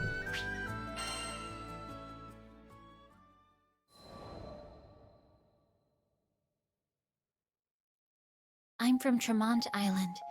A quiet little place where I lived with my parents and sister. Things were good, except my sister was suffering from a terrible condition. We couldn't treat her on Tremont, so she was forced to travel to another island, all on her own. Back then, skyfaring wasn't nearly the safe bet that it is today, so I wasn't sure if she'd even make it there, let alone receive treatment. I loved my sister more than anything, so waving bye to her as she took off toward an unknown future was the hardest thing I'd ever done. I hoped beyond all hope. I hoped till it hurt, that her cure would be swift, and she'd sail back to me with each setting sun. But the days, they grew into months. Sometime after she left, a brutal pandemic spread across Tremont, crippling our population in a matter of days. I was shocked, watching the good people I'd known all my life pass away. But I was horrified when it claimed my parents. And when it came for me, I knew death was waiting at the front door. What can I do? I thought, lungs heavy and weighing me to my bed. What could I do but turn to the skies and pray? Please, if you're listening, I want to hear my family. I want to hear their voices again. My pleas were answered, but not by salvation. No, it was Celeste, the primal beast of death, who descended from the heavens. She stole death from the suffering islanders, preventing them from slipping into the afterlife. They became zombies, sentient and rotting. Unlike the others, my corporeal form faded away, leaving my spirit to haunt the land. This, at least, gave me a faint hope. If I was given an unlife, then perhaps my mother and father would be given the same gift. But the months, they grew into years. And it became clear that though Celeste held dominion over death, life was a more complicated matter. It was my wish that had brought unlife to Tremont. I was to blame for turning my hometown into a living cemetery. If the villagers knew what I had done, well, that's why I chose to haunt the manor on the outskirts of town. Alone in those halls, with no one to talk to, I counted the days until I lost track of time. Solitude was better than guilt. Isolation was better than hearing my name used as a curse. But with time, the silence ate away at my name, until even I forgot who I was. I think one of Fairy's color palettes in this game might be also the color palette of her sister, but I don't really remember because I only saw her sister. She only appears briefly in like a couple Fate episodes. Fairy lived on a mist-shrouded island with her parents and sister. Her sister contracted an incurable disease and left the island to find treatment. Sometime after, a plague swept the island, claiming the lives of Fairy's parents and many islanders. Fairy herself grew ill.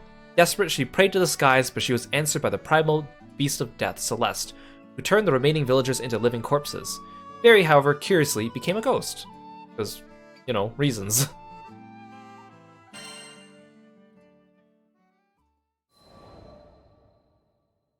Lonely no more. It's true that there weren't people around the manor, but I did discover a few ghost animals floating about. Look at how cute her little round ghosts here are in the background. They're like, wow. They took a liking to me, probably because of our shared ghosthood, and I gave them cute names to show my affection. Beppo, Gigi, Fuji, and Nicola. Before I knew it, my lonesome days became a little less gray, if not less repetitive. I watched so many tomorrows and yesterdays pass me by. I felt as stale and constant as the mists that covered the island. That all changed when the crew came to my manor. They were a cheerful, lively group, but also straightforward and intimidating. It had been so long since I needed to interact with other people. Also, is this picture... Is she and Gran standing on the same scale? I didn't realize she's a lot shorter than Gran. Unless she's like, I don't know, he's standing closer to the camera or on higher ground or something. I knew that if I made contact, I would have to acknowledge the real depth of my loneliness. So I ran, and they gave chase. So I ran again, and they followed once more.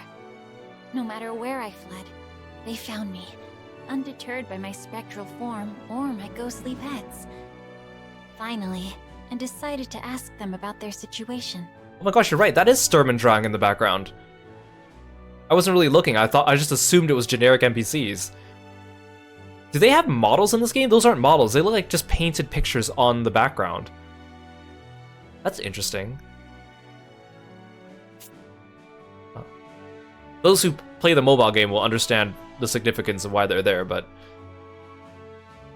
Hey Angora, welcome to the stream. Thank you so much for stopping by today. Thanks to the mists, they explained, their airship was grounded on Tremont. Like me, like the other islanders. We were all prisoners of Celeste. So long as she still had a pact with the island, there would be no refuge from her fog. I think Drang would be a very fun character to put into either Versus or Relink, but it would feel wrong to put him in and make him playable without Sturm. But I don't think we need both of them. But he'd be really cool, I think. Also, I was thinking about this the other day, but I think another character that would be fun to put in this game would be Lunalu. I feel like she got kind of shafted with the way they included her in Versus. Like, I'm glad she's there, but also I wish they gave her, like, they could have given her a real moveset, or at least, like, in different animations. I think she'd be pretty fun to put into this game, and she's popular enough. But, by the same token, her powers preserve the unlives of Tremont's people, myself included. If Celeste was brought down, we would fade with her. It troubled me, but I knew it was a necessary course of action.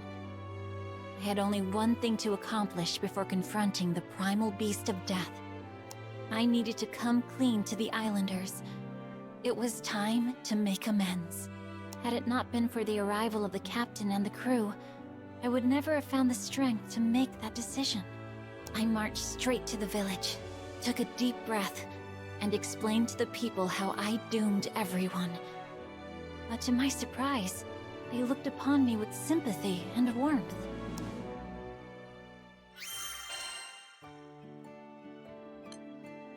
Episode 2, I Know She's Out There. Fairy lost her family, but she found companionship in her ghostly pets, Beppo, Gigi, Fuji, and Nicola. When Kiro's crew later arrive on the mist-shrouded island, they discover they're trapped there unless they defeat Celeste and clear the mist.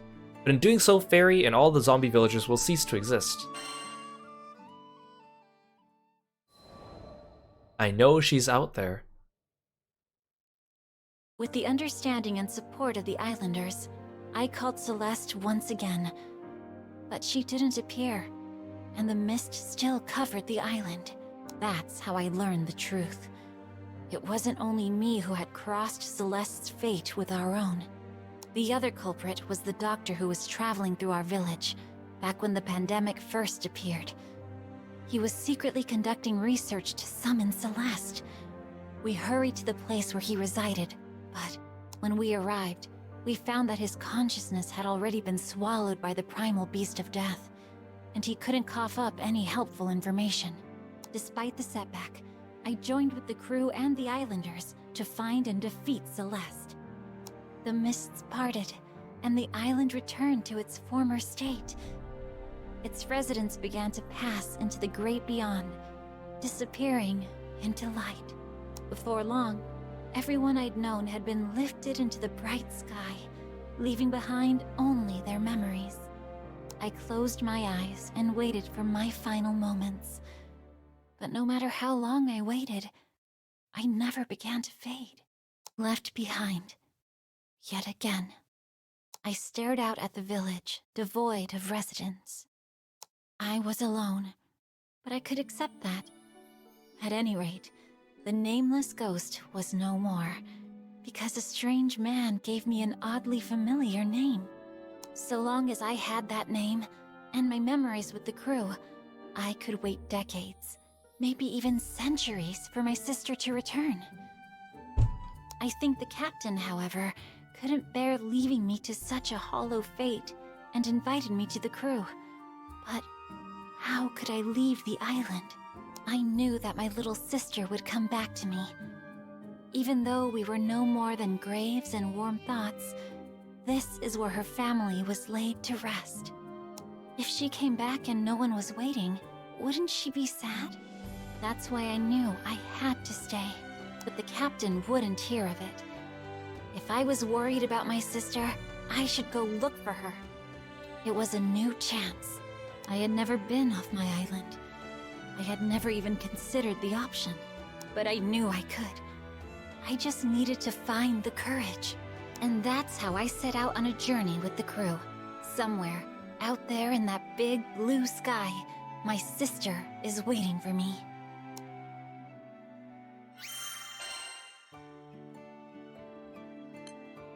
Episode 3, Embroidered with Love. Fairy and the crew overcome various obstacles before squaring off against and defeating Celeste. As expected, the villagers are released from their undead state and pass on, but strangely, Fairy and her pets remain. Kiro invites her to join the crew and she accepts. Her journey to reunite with her long-lost sister has just begun. Embroidered with Love. One day, I was out shopping in Seed Hollow Central Plaza when I saw a woman with kind eyes sitting on a bench. She was absorbed in her needlepoint. Your embroidery is beautiful. Oh, aren't you a dear? Thank you. Her smile was genuine and cozy, just like the blanket she was working on. She told me it was a present for her beloved. I've never seen anyone so outside before. She giggled. Really? I'm hoping some of this cheerful sunlight works its way into the fiber. Okay, that was spoken different than it was written, but it has the same meaning. Her name was Malfira, and she invited me to have a seat beside her. Admittedly, the weather was beautiful, the kind that made you appreciate being alive. Or, well, unalive. There was a long, thin trail of white dividing the sky, the aftermath of an unfortunate cloud that had been pierced by a wayfaring airship. How fragile those clouds. How fragile our journeys. I glanced back at Malfira, who looked to be making diligent progress. A familiar memory crept to mind, of a time when I begged my mother to sew new stuffed animals for me and my sister.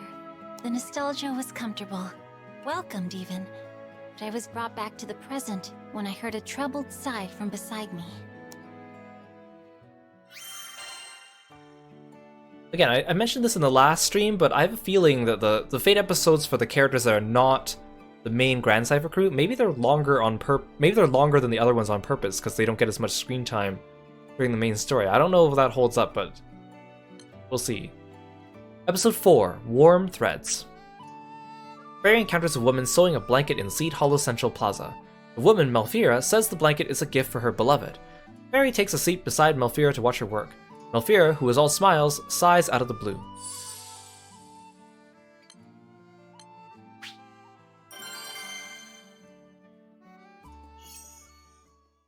Like, look at this cute art. Fairy's original artwork looks so different than what she looks like now, even though the outfit's the same, mostly just because the drawing style kind of changed over time in Granblue, from like the old artwork to the new artwork.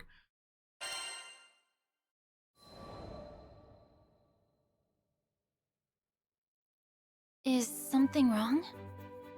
Such a forlorn expression didn't match Malfira's cheerful disposition.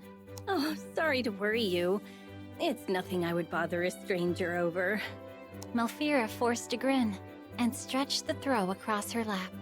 It's just, I had hoped to use warming thread on this little project. What kind of thread? I didn't even know there were different types of thread. But according to Malfira, there was a type of insect native to Fondom whose silk was imbued with magic. Items made from this silk were said to retain a comfortable warmth all year round. If only I could get to Fondom on my own. And then there's the matter of tracking the insect. Her smile never quavered, but the way her eyebrows stitched together, ever so slightly, covertly signaled her true disappointment. I could do it for you! I know I look young, but I'm a veteran Skyfarer. Also, I'm a ghost. I put my hands on my hips and puffed out my chest, a posture I hoped would inspire confidence. Oh, that's sweet. But it was just a silly thought. My fault for having unrealistic expectations, really. From her tone alone, I could tell the pose did not, in fact, inspire confidence. Later, after a quick discussion with the captain, we decided to head to Fondom anyway. I needed Malfira to finish her blanket. I just didn't understand why yet.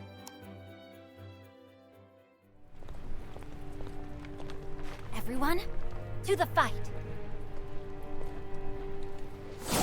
According to Sierra, the insect in question nests atop the local wildlife, but there's a rumor a vicious monster also makes its home here.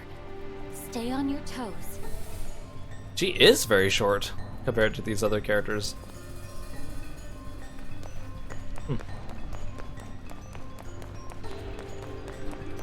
I love her gigantic potion bottle thing on her hip. In her original artwork, it's not that big, but ever since Versus and the newer artwork they did for her story version, they made it a lot bigger, and it's kind of charming. Those look like fire spirits. We better get them before they get us! Want a treat? Get blasted!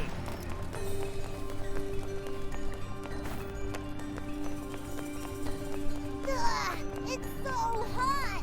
I feel like my sweat is sweating! Why are we going through the trouble again? Sorry. I just wanted to put a smile on Malfira's face. She looked so, I don't know, forlorn? But it was your first time meeting her, wasn't it? Who's she to you? I know it's a weird connection, but her name, it sounded like my sister's.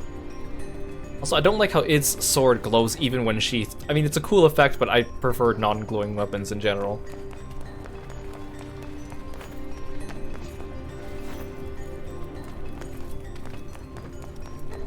I need your aid! Let's break you in! Oh, I didn't realize my pets were out. I should have used the buff after I summoned them. Looks like someone wants to fight. Let's teach them not to butt in. Yeah, good point. She didn't really talk about Momo, the big dog one that only appears during her Skybound art. I mean, Momo is used more in Granblue Versus. I was thinking maybe because she doesn't meet Momo until one of her later Fate episodes. So maybe they just didn't think it was important enough, but that's kind of sad.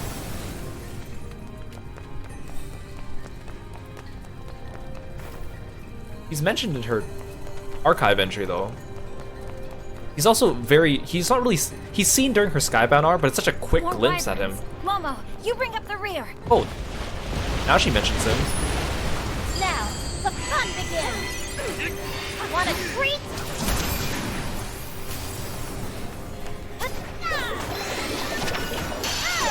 Don't get... Yeah, the timing on that comment. She heard you. She was like, "You want me to mention Momo? No problem." Lights out! It's all right, Nicola. I'll protect you from the mean monsters. Down, boys! You can't play so close to the magma. What if you fall in? I don't even have a chance to hit anything.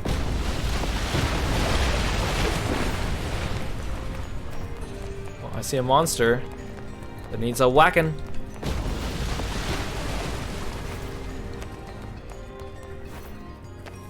Huh? What's that? Vern, look out! It's a monster in disguise! You must be that vicious monster we heard about.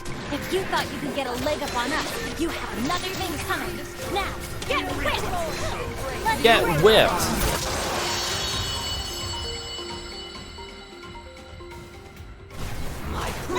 Another one in the book. Now we can find that bug in peace.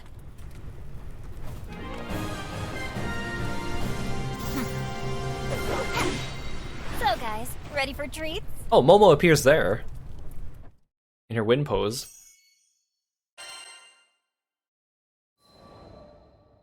Warm threats. Is this what you were looking for? I proudly displayed the hard-won thread to a surprised and overjoyed Malfira. My word, you really are a Skyfarer, aren't you? She took the spool for a closer look. Yes, this is the genuine article. I can't accept this for free. Let me see what money I have on me. From her purse, she pulled a single, unfamiliar coin. I knew from its extravagant design that it wasn't in circulation anywhere near Seed Hollow, but it looked valuable all the same. I refused the gesture. Retrieving the thread was my decision. I wanted to see that blanket finished. A reward was never part of the equation. Malfira's grin bloomed into a full belly laugh. She told me I was a strange girl. Laughing with her, I replied that I had met stranger. Yeah? Yes, can I help you? Episode 5, Protection from the Cold. Malfira had dismissed Fairy's claims of being a Skyfarer, pointing to the fact that Fairy looks too young. However, when Fairy presents Malfira with a magic thread that could only be found in Fandom, Malfira apologizes for her initial skepticism and thanks Fairy profusely.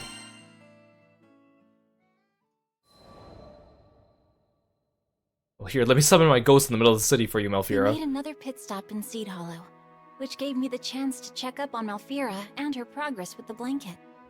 Lyria and Vern came with me, and their eyes lit up when they saw her intricate embroidery, just like mine did that first sunny day. Though I hadn't known Malfira for very long, I felt a kinship with her, and I liked to watch her determination evolve with each new stitch.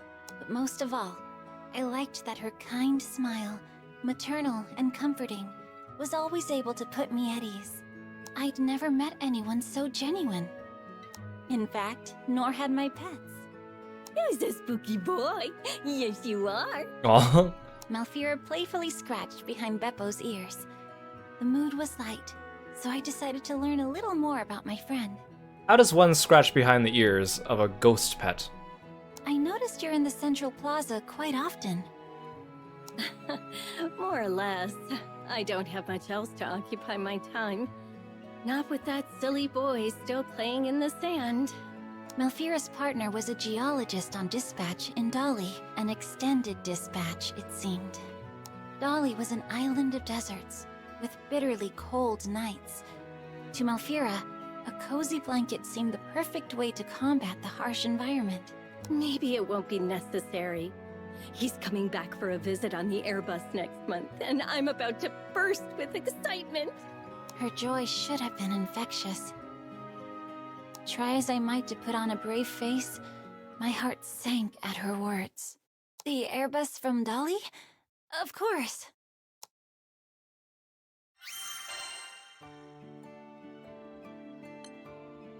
Episode 6, Delayed Homecoming. Malfira's lover is a geologist who's currently surveying Dali Island, where the nights get bitterly cold, hence the reason she's knitting him a blanket. She happily says he'll return to Seed Hollow next month. Although Fairy is happy for Malfira, something doesn't sit right with her. Delayed Homecoming. During the next month's visit, Malfira looked more downtrodden than I had ever seen. Vern expressed his distress before I could vocalize my own. Holy spools, lady! You look like you've been up all night. You feeling okay? Malfira meekly raised her head, barely affording him a grin.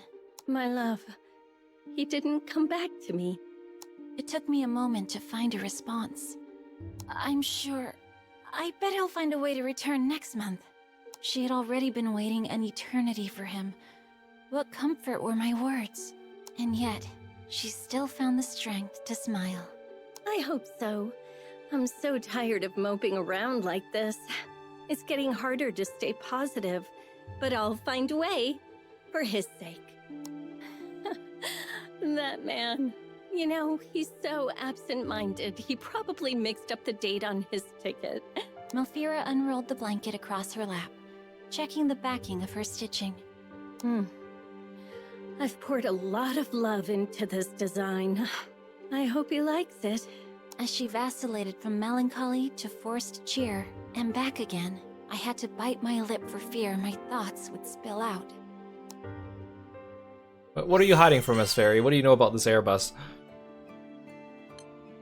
Episode 7, Forgetful Love. A month later, Fairy visits a visibly troubled Melfira. Her partner didn't come back as promised. Fairy tries to cheer her up by suggesting he'll definitely come back next month, but Melfira isn't so sure. Forgetful Love. 1 month passed, and still no word from Elfira's beloved. I'm sure he has his reasons. Lyria tried to comfort the young seamstress, but Melfira's smile was noticeably dimmer than before. Yes, you're right. He's not one to take risks or push himself too far. There's nothing to worry about, I'm sure. Her words sounded strained, like she was trying to convince herself. I thought I knew what was happening, but I couldn't bring myself to acknowledge it. Not yet. Are your ghost senses tingling, Fairy? We were all stuck in awkward silence, so I changed the subject. How did you two meet? It was in this very plaza.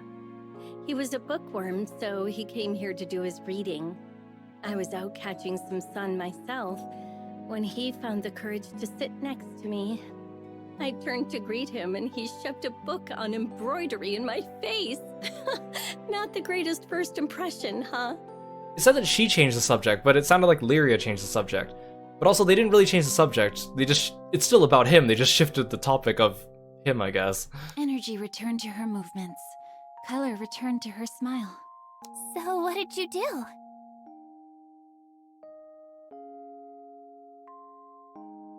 It does sound like it's Lyria talking, though. You're going to laugh.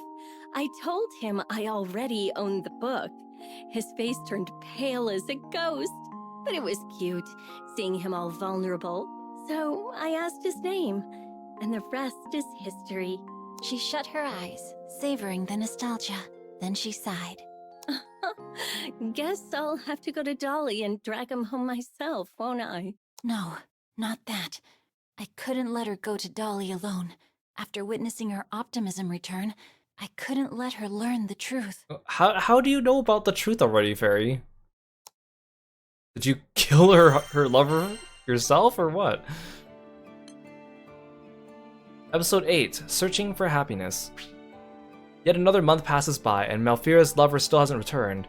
Trying to break the oppressive mood, Fairy asks how Melfira and her partner met.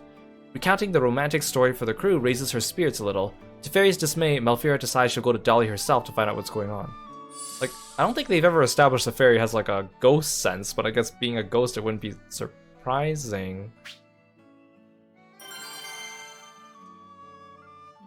Also, interesting thing, because I recruited Fairy at level 60 instead of level 45, she came with like her masteries set at about 60 to 65% each instead of 45 to 50% like the previous characters I recruited. Searching for Happiness. No, you should stay here. We'll go for you. Dolly can be a dangerous place, and I'm sure your partner wouldn't want anything to happen to you.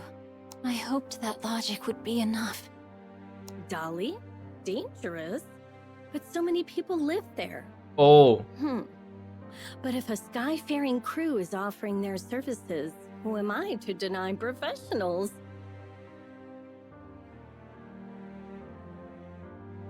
Is Melfira a ghost? Melfira herself is a ghost. That's why Fairy can tell.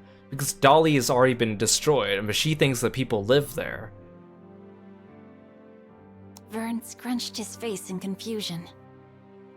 That's how she can pet the dog. Lots of people? What are you talking about? Dolly's basically a giant sand...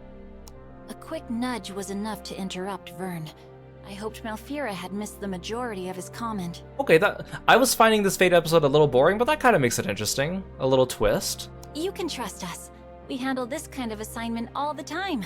We'll be back before you know it. Okay, let's do it. My air of confidence, false though it was, seemed to bring her welcome relief. Could you take the blanket with you? I wanted to give it to him myself, but I know he's probably already spent weeks freezing at night, and it won't do me any good here. She pushed a soft bundle into my hands. It was warm to the touch, thanks to the silk from Fondom, but it was also warm to the soul. thanks to the love and care that Malfira put into every stitch. Of course, it would be my pleasure.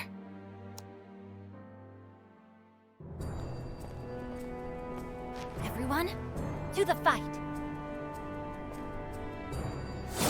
According to Malfira's map, the excavation was near the central ruins. Are you sure you want to trust that dusty old thing? Point taken. But we can at least get a sense for the lay of the land. Now let's go. This place is crawling with monsters. Stay on your toes, everyone. Let's bring you in!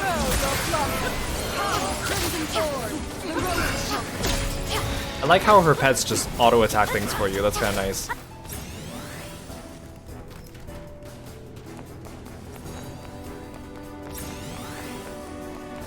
Clean this place up so we can start our search! Oh no, they left.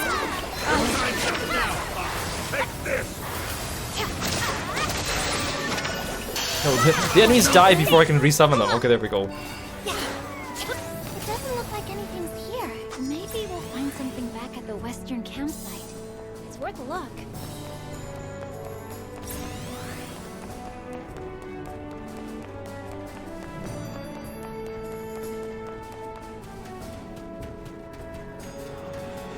Do these guys get paid to fight us or what? What's with the sand? Ah, stop Sam too many. I'm starting to get restless. Come on, let's hurry.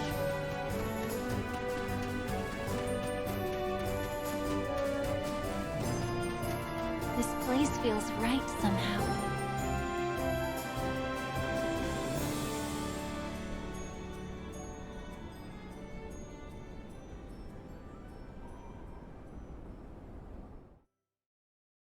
I think I saw someone over there! Let's go!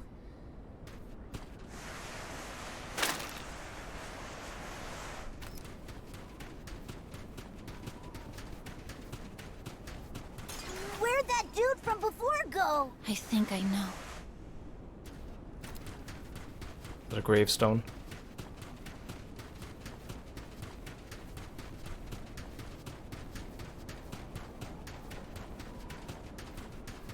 No, it can't be. I'm afraid so. He's no longer with us, but we've at least found his resting place. That's some comfort. Well, that's the end of the fighting part. That's a little disappointing.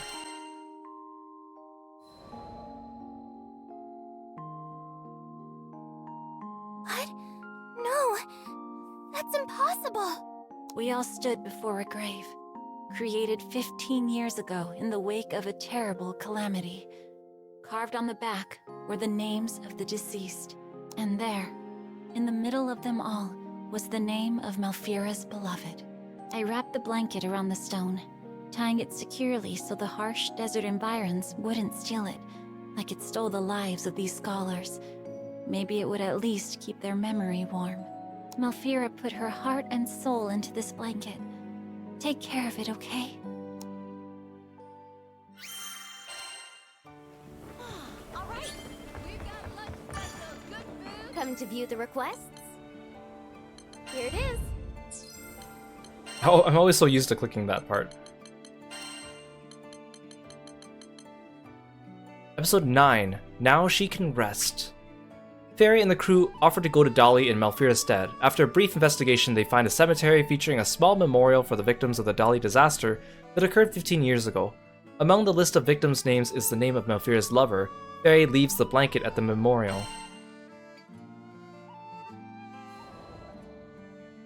Now she can rest.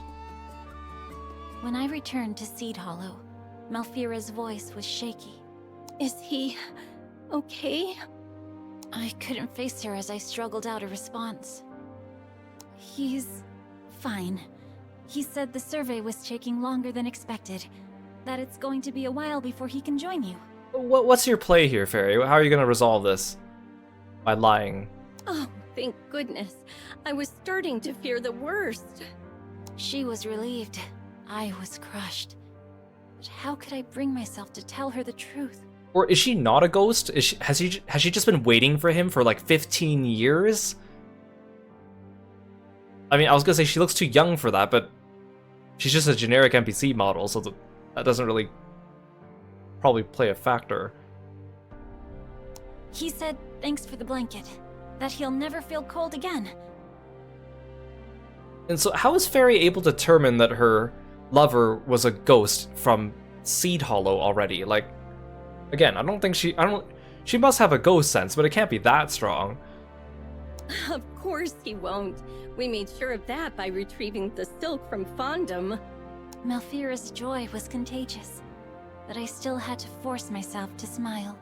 I'm not sure if my act was convincing, but I knew, more than anything, that I didn't want to show her how sad I truly was. When her own grin softened, I knew my ruse had failed. If anything, my glaring lies had only cast a light on the truth she'd buried deep in her mind. Oh, I can't thank you enough for delivering the blanket. I knew I couldn't rest until it was safely in his arms. It clicked. Malfira knew what she was. She knew what I was. Okay. Hearing the sorrow evaporate entirely from her voice confirmed it. Okay. Never mind. But now nothing bound her to the world, and she began to fade, like mist in the morning light. I watched, tears in my eyes, as the contours of her form blurred into abstraction. Like, Fairy became a ghost because of a primal beast, but like, what causes other people to become ghosts? It's just I guess it's like their lingering regrets somehow bind them to the world. Mumbo jumbo magic Granblue Fantasy world. Somewhere deep down, I knew I had died. It was the day he left for Dolly. I'm not sure what happened, but I just had to wait for him, hoping he would come sit next to me one more time. I've held on to that hope what seems like an eternity. Malfira, I'm sorry. I feel like I lied to you. I mean, you did lie to her. Oh, hush now. I bent the truth too, didn't I? I was glad for your company. Happy to have someone to chat with. Malfira brought her hands to her chest and looked up to the infinite blue stretching above us. Do you think he liked the blanket? Do you think he's warm now? He was overjoyed. You found the best thread, stitched away in the sun, and poured your love into it. How could he not be? She smiled her last to me, more genuine and placid than ever before. Before we went to Dolly, I wanted to confirm my suspicions about Malfira. I checked with an airship engineer about airbuses to the desert. Dolly? No liner's been out that way for about 15 years now, on account of what happened and all. He explained that the last ship to Dolly was filled with scholars and their families, leaving on a journey from which they'd never return. But 15 years. She'd been waiting 15 years to deliver her gift. I knew her isolation. I wouldn't let her wait any longer. Hey, Risuke! Welcome to the stream. Thanks for stopping in today. It's good to see you. The crew returns to Seed Hollow. Fairy can't bear to tell Malfira the truth, so she lies to her that her lover is doing well. Malfira, of course, is no fool. She realized long ago that the regret of not being able to give him the blanket kept her from passing on. She thanks Fairy for her kindness and fades from the world. Memory Among the Dunes. Before I was ready to part ways with Malfira for good, I decided I needed to build a new grave for her and her beloved in Dolly. I realized that she had been right. With both sand and chill nipping at your skin, the desert nights really were cold and unfriendly. Wrapping the blanket around the new gravestone, I looked up at the full moon and saw 2 shooting stars falling through the night sky like tears down a cheek. And I knew, despite the chill, this was the perfect resting place. I turned to my pets. It's okay now. They'll never be apart again.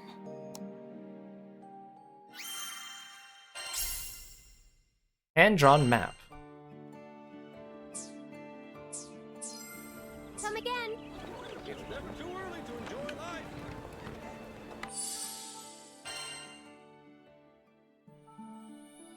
Is that NPC in the background to say, it's never too early to enjoy life?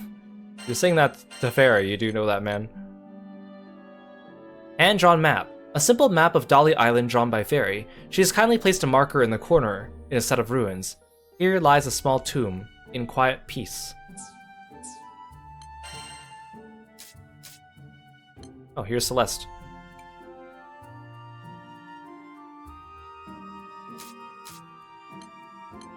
And Tremont. Yeah, the timing of some of these voice lines today. Hey Rana, welcome to the stream. Thanks for stopping by.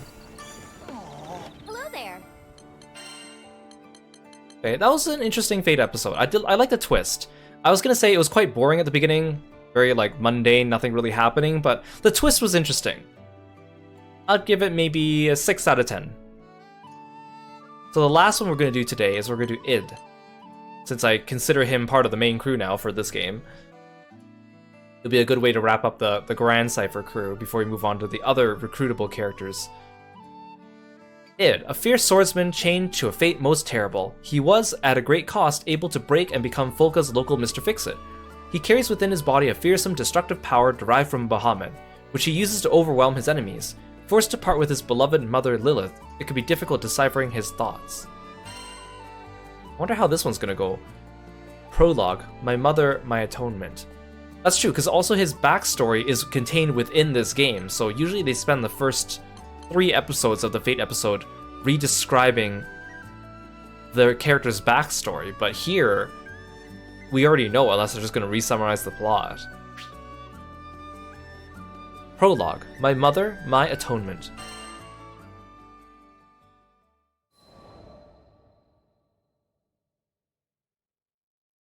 Mother said she would bring us salvation.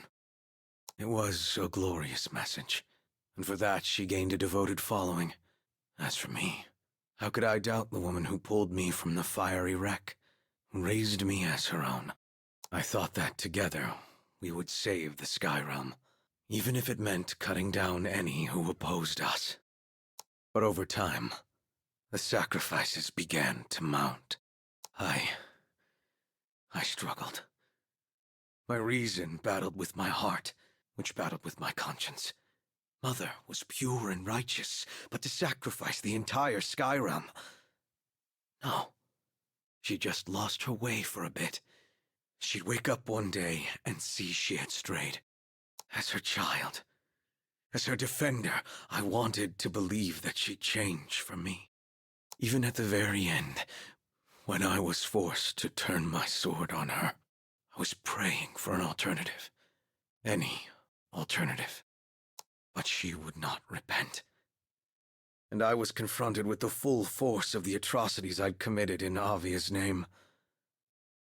But there was one light left to guide me. Just follow your heart.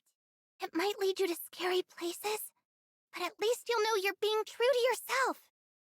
Thank you, Lyria. If you hadn't reminded me of my own strength, I'd still be in the dark following Lilith. I swear to you that I will fix even more than I destroyed. And one day, perhaps I will be worthy of your forgiveness. Yeah, I wonder if they'll ever put him in the gacha game. I feel like they probably wouldn't. Or maybe they'll just wait a while before doing it, depending on his popularity. It'd be cool if he becomes the first male Dark Grand character. It's still ridiculous that the Dark Grand characters have all been female thus far. I mean, as much as I would like a Dark Grand Palmer, and we know that's probably not gonna happen. Lilith meant everything to Id. She raised him, told him who to cut down. He truly believed it was all for the sake of bringing salvation until it came out that she intended to sacrifice Zega Grande in its entirety. Id pleaded with her to the very end to change her mind. She refused, and that sealed her fate.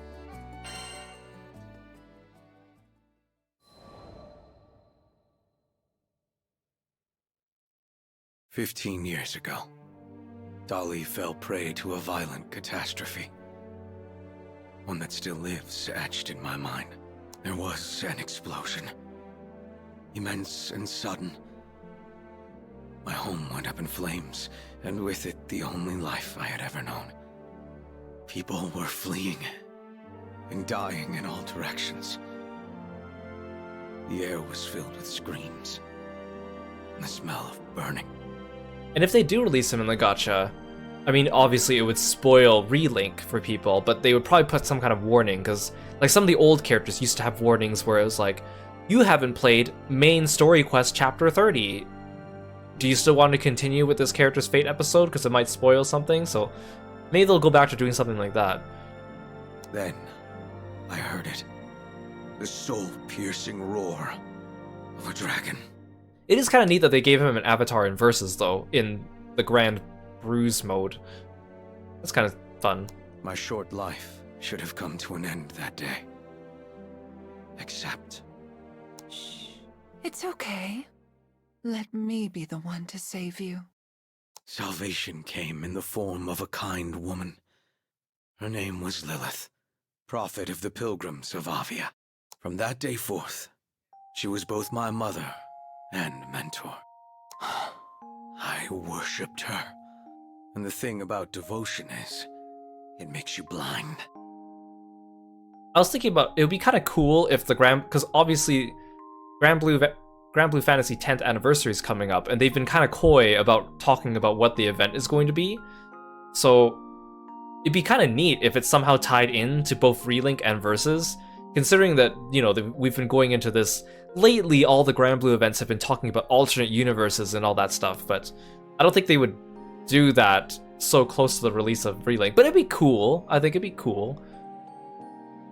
Mother had followers in the hundreds, thousands, and my simple child's mind thought, well, if this many people have faith in her, she has to be good, right?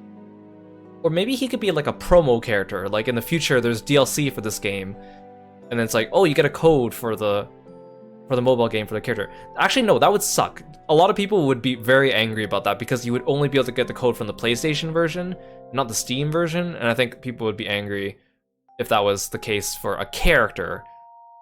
Less so if it was for like a pack of materials. I mean, people were still angry about that too, and I understand, but I wanted desperately to be of use to her. So I trained to be the perfect guardian. Young Id, one day you shall be as mighty as I. Oh, I want to see young Id's. I want to see young Id interacting with Galanza and Magliel, please, please. General Galanza taught me how to fight. You wouldn't want the other pilgrims saying you're riding your mother's coattails, would you? Then you must prove yourself. A lot of my friends really want Magliel to become playable too, and I like her too, so... Hey Euro, welcome to the stream, thanks for stopping in today. Yeah, I don't think they would do like a character release with like a promo DLC code for this game, considering it's also a global release, but... I could see them doing that if this was like 5 or 6 years ago. General Magliel taught me why we fight. Her training was harsh, but that's how I acquired the makings of a general. All effort, no nepotism. Finally, I had some value to Mother. Her sharpest sword. I never felt happier or more accomplished. You like that Magliel uses famous Norse weapons as her trump card? Well, what she really does is she uses gold moon weapons, because in the Granblue Fantasy game, all those Norse weapons are weapons you buy using gold moons, and at one point in time in the game, they were considered very strong weapons. I mean, there's still strong weapons, but there's better gold moon weapons now, but... So the fact that she summoned all those weapons, like, the seasoned Granblue players were like, oh my god, she's using Freykugel and Mjolnir and Caduceus and all that stuff. Because it's like, oh yeah, we've seen those, we've grinded for those, for some of us at least. I thought we were going to save the Sky Realm. The naivete of it all. Yeah, oh my god, she's a whale. Exactly. Magliel spends money on this game.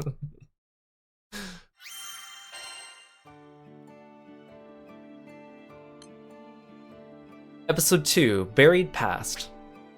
15 years ago, Id lost his home and family in the Dali disaster. He was found wandering alone by Lilith, and she took the young boy in as her own. Ever grateful to his adoptive mother, he poured his heart and soul into being her sword. In time, he became an Aviath general.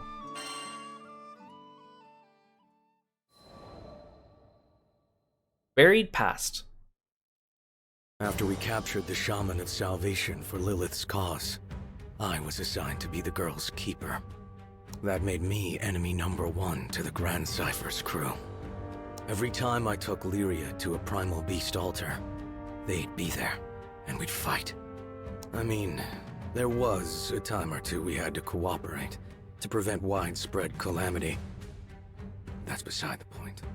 They were standing in the way of Lilith's mission, opening a path to the Promised Land to Estalucia, and bringing salvation to all Sky Dwellers.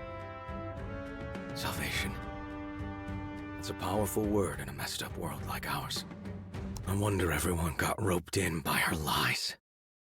Lilith was no more than an astral desperate to return to her home dimension, and she would have sacrificed the whole Sky Realm to do it.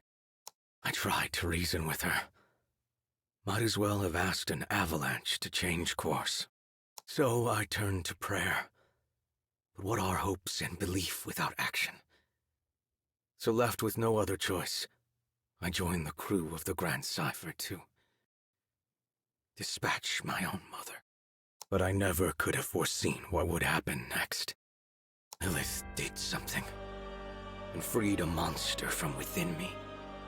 The dragon I'd seen the day Dolly burned, with wings so vast they overshadowed all of Sega Grande. Bahamut Versa. But then I learned Bahamut didn't cause the Dolly calamity.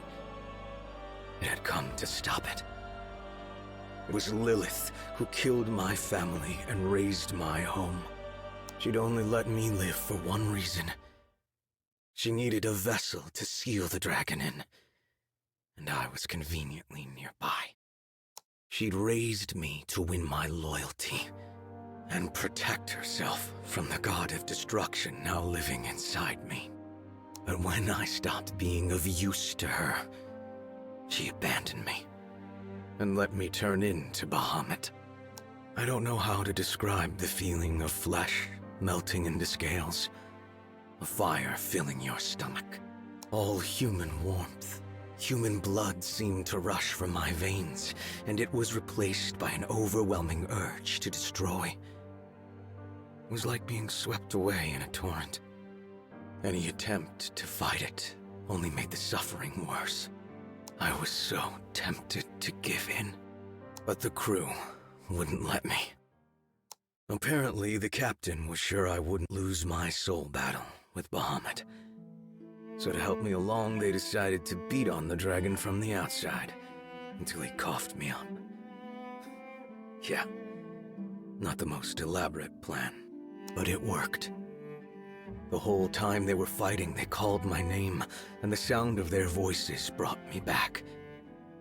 I split myself from Bahamut, then joined the crew to take it down. We had our losses, though. Bahamut hit me and the captain with a blow that sent us hurtling into another dimension. A man named Roland dove in to save us, sacrificing himself along the way. And that's how we came back to Folka without him. Roland used to be the local Mr. Fix-It, by the way. And I took up that mantle. I owed him that much. And I figured it'd be a first step in making amends. Yeah, he's literally just summarizing the whole story again. Just in case you forgot, I guess. Or in case you skipped all the cutscenes, I guess. A fierce battle between Bahamut Versa, whom Lilith had sealed inside id, erupted in the sky. While battling the powerful dragon, the crew helped id regain his senses. Together with Kiro, he banished Bahamut to an alternate dimension, though this also trapped the both of them. Roland rescued them by swapping places. To repay Roland for his sacrifice and atone for his sins, id returns to Folka to take over as Mr. Fix-It in Roland's absence. Id's resolve.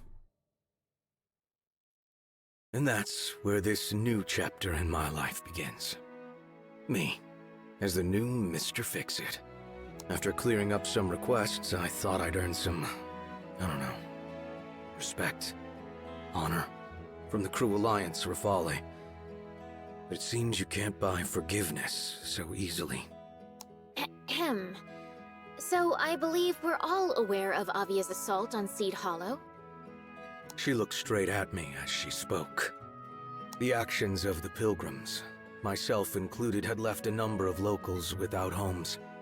There was a plan to resettle volunteers in Tempio. Give them a fresh start. They're going to be out in the open, moving, building. This includes children and the elderly. Your job would be to protect the settlers until their homes are up.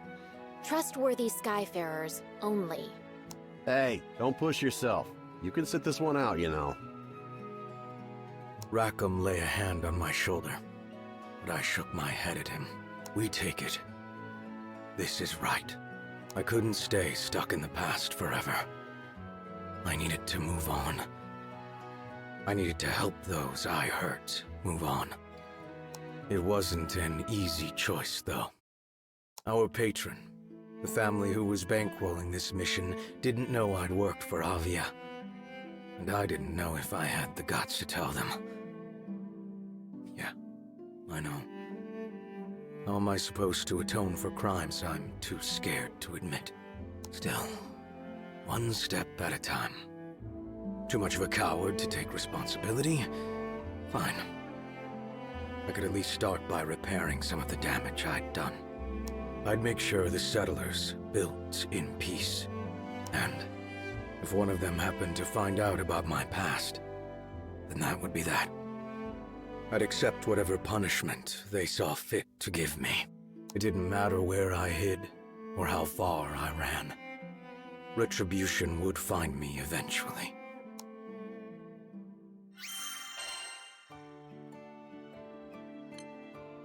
Episode 4, Confronted by the Past. Id and the crew are hard at work running errands to improve Id's reputation when they receive a request from Seed Hollow. The city wants to relocate families that lost their homes to Avia's assault and would like a guard detail. Id thinks the job could help him atone.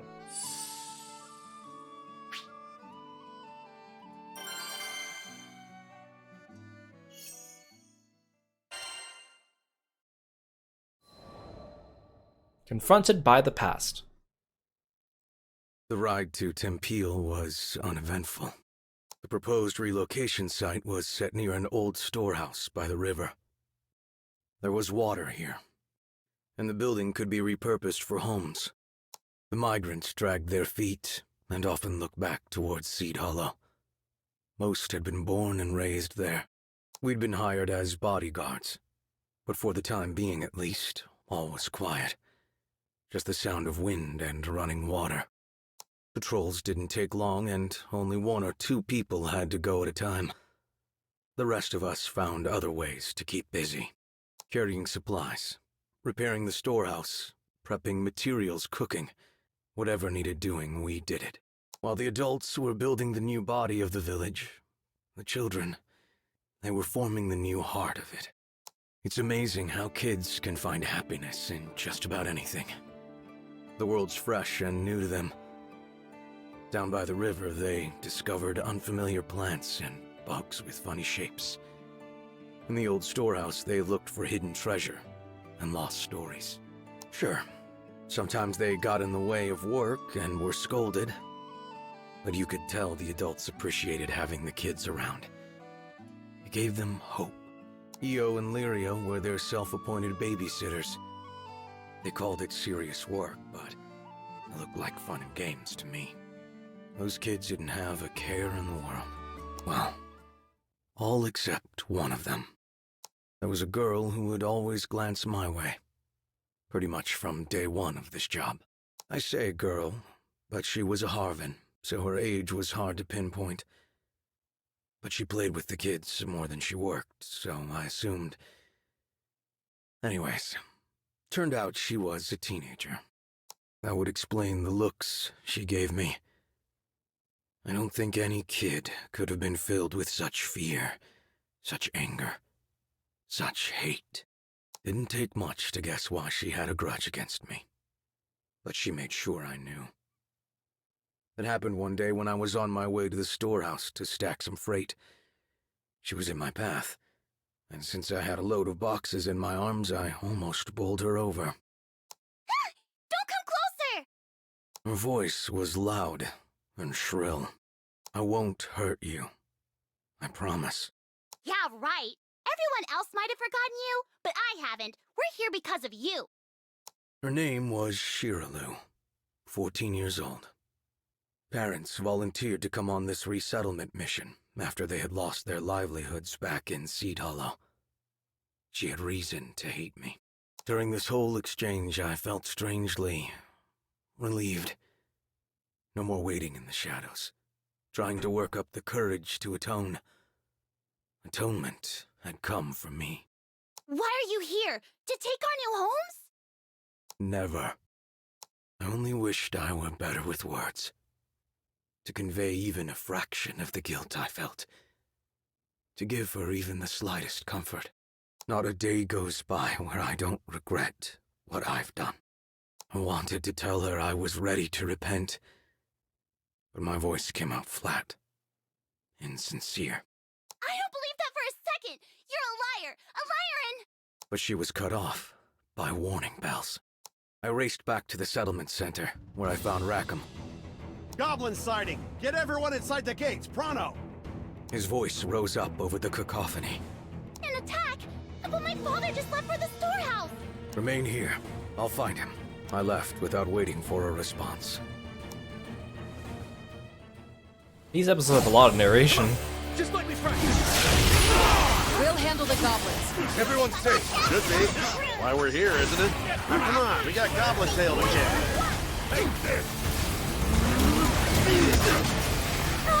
There's more here. They're trying the pincer maneuver. Vern, you watch over the settlers. Got it! Leave it to me! Still find it so funny the way he runs is exactly like Hideyoshi from Sengoku Basara. His arms are in the exact same position. Don't underestimate.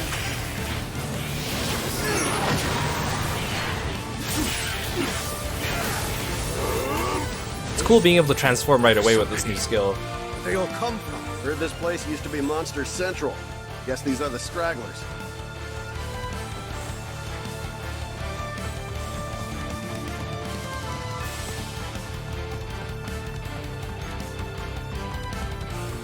Yeah, Allegra Bad news, plays guys! Rosetta. Some girl named Shirolu has gone missing! No! What if she... Don't assume anything, Lyria. First, we secure the area, then we start a search. Kieran's friends with Allegra too, which is pretty cool. He knows so many people in Reload. Isn't that the Harvard? Id, do you know something? Great, we'll get the search party started. Right after these messages. Now, everybody! Oh, go! Don't part way! Stop, rock, and roll! Stay down. Hey! I heard Shirolu's near the windmill! Yeah, that sounds about right. She was worried about her dad. Then what are we waiting for? Let's go!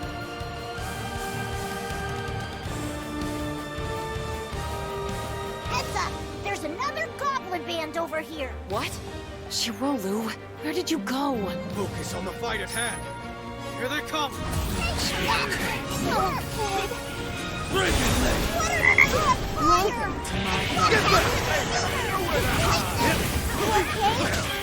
What do you think? Risuke, thank you so much for the gift sub to Mabu. I really appreciate it. Thank you, thank you.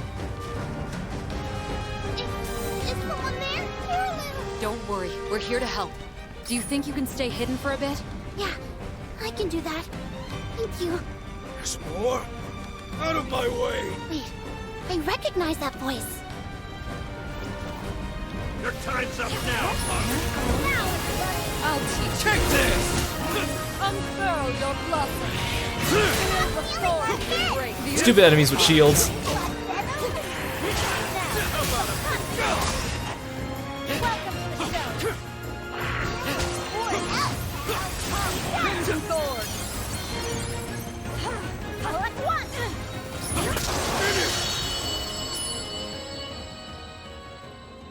Looks like we're all clear. You can come out now, Shirolu.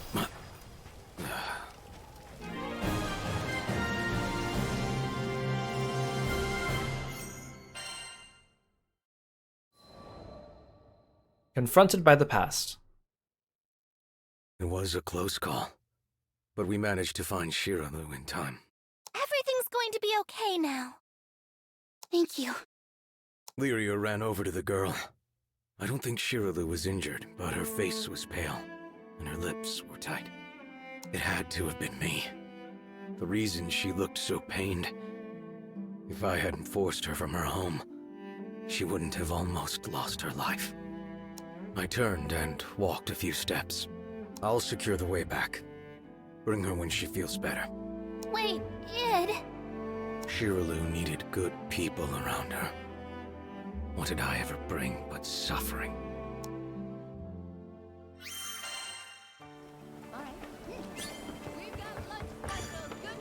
Come to view the request? Here it is.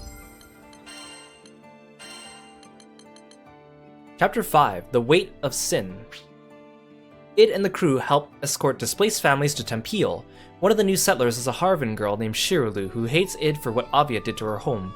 Goblins suddenly attack the settlement, and Shiralu gets lost in the chaos. Id hurries off to find her.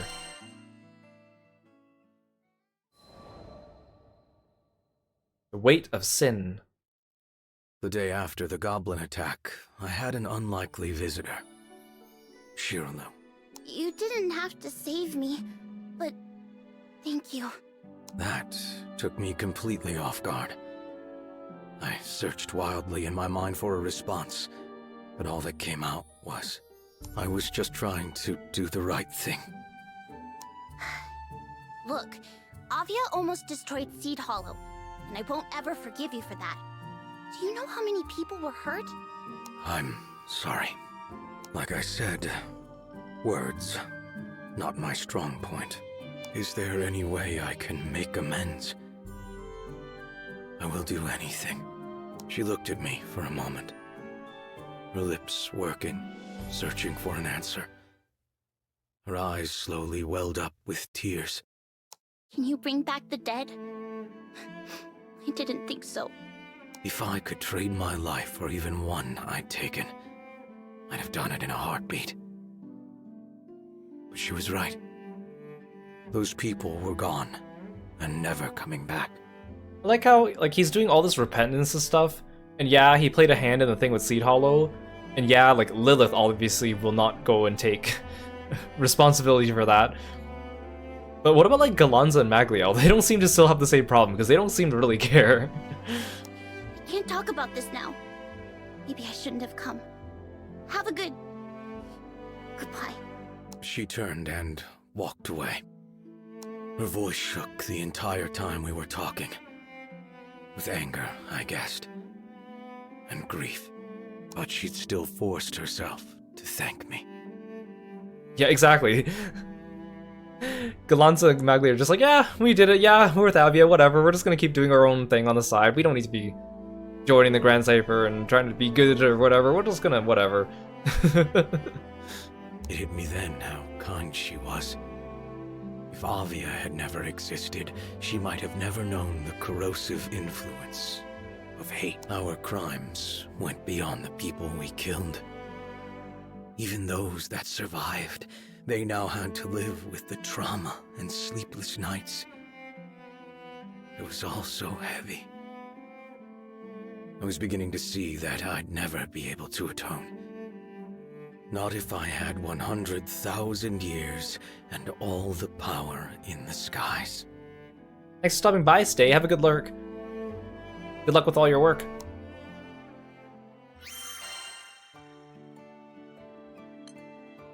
Episode 6, Atonement. The day after the goblin attack, Shiralu visits Id to thank him for saving her. He asks if there's any way he can make amends, to which the girl retorts that he can't bring back the dead. The weight of his mistakes weighs even heavier on him.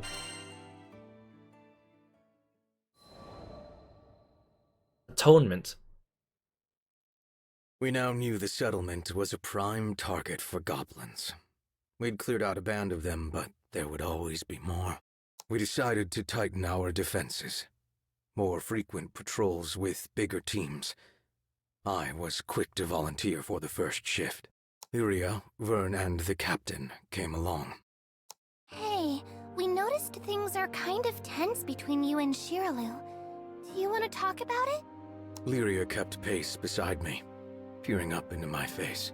What's there to say? My past was for me to solve. I didn't need to make the crew part of my guilt. She knew, didn't she, that you were once part of Avia? Alright, fine. Who was I kidding? No one kept secrets with these three around. Someone was going to find out eventually. Just don't worry about it. But Vern and Lyria pushed back. We're buds now, right? Your problems are my problems. Aw, Vern. Exactly. We can talk to Shiraloo together. This is your chance to make things right. You know, sometimes when you feel lost in a hostile world, that's all it takes to put things into perspective. A few kind words. Okay. But there's no half-assing it. Whatever Shiraloo asks, we give it to her. Do you understand?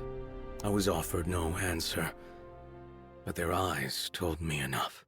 Sins are only burned away through atonement. This was the way things had to be.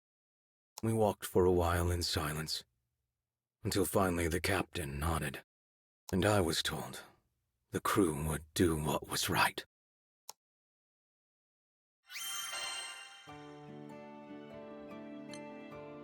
Episode 7. Exposed! Kiro, Lyria, and Vern sense something is troubling Id. He tells them Shiraloo knows he was part of Avia. This worries the crew, but Id is only focused on providing the girl and the settlers with whatever they ask for.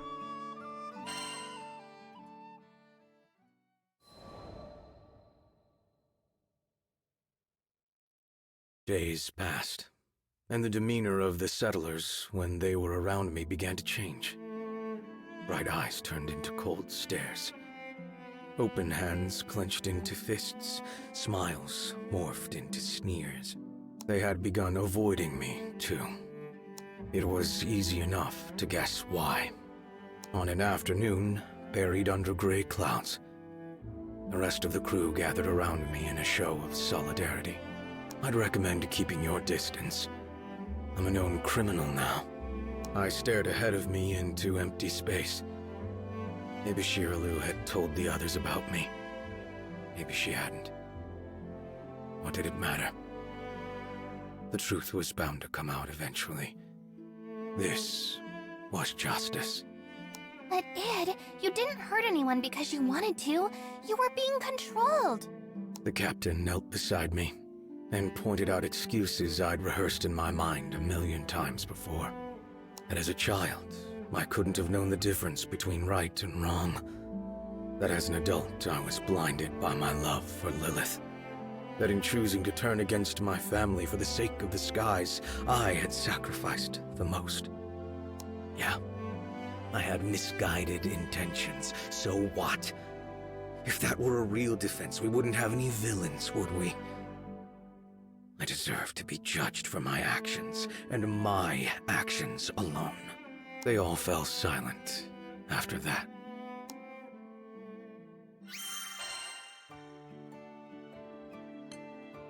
Episode 8. Day of Reckoning. Day by day, the settlers grow colder toward Id. It seems his past involvement with Avia has come to light. The crew attempt to rationalize the reasons behind his misdeeds, but Id remains steadfast in bearing responsibility.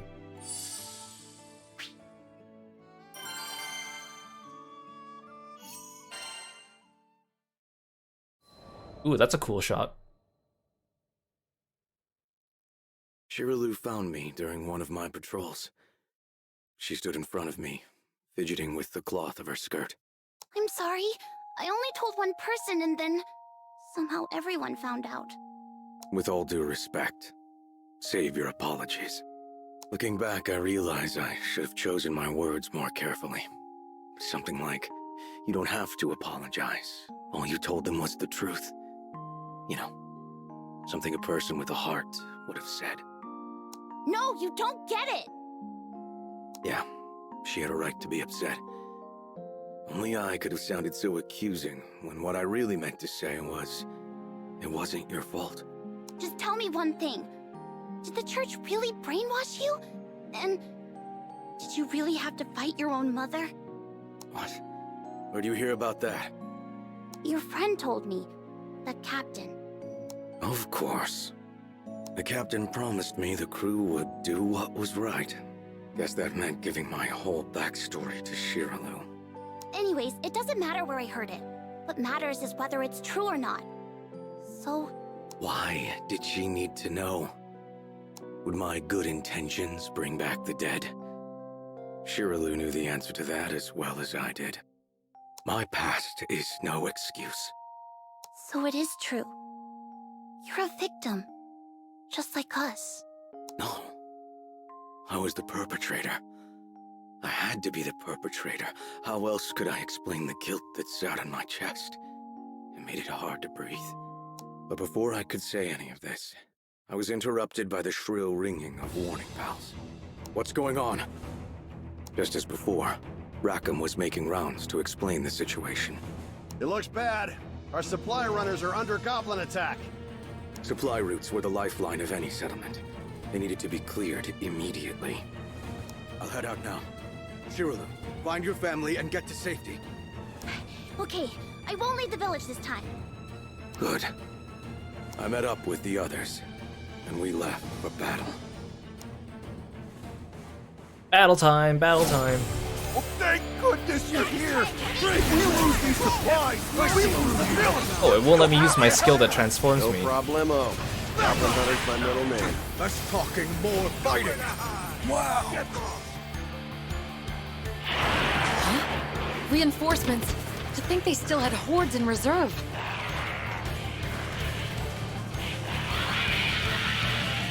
This looks bad! More goblins are headed for the village! What? Now? We can't abandon the supplies. I'll go back. Can you handle things here? Sure can. You just worry about getting to the village in time, hero boy. All right, kid. Let's roll!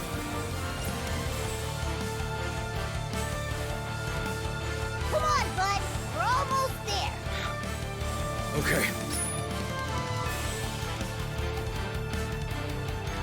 I kind of like his battle stance, the one where he has like one hand in the air. He did it for a second and then stopped, but I don't know, it's kind of cool.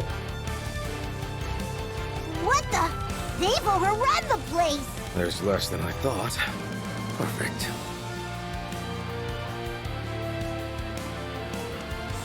Where are those Skyfarers? I'm so scared. Someone's here! It's Id! Stay inside. Don't come out until I say so. You're planning to fight them alone? But you can't win! You've never seen Id when he's serious. He'll be fine. What's going to happen to us? Watch out for the shooter!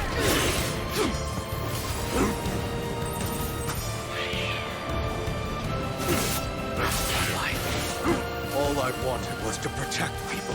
I know I've made mistakes in the past. I got this random items to pick up. I have changed. And I'll prove it.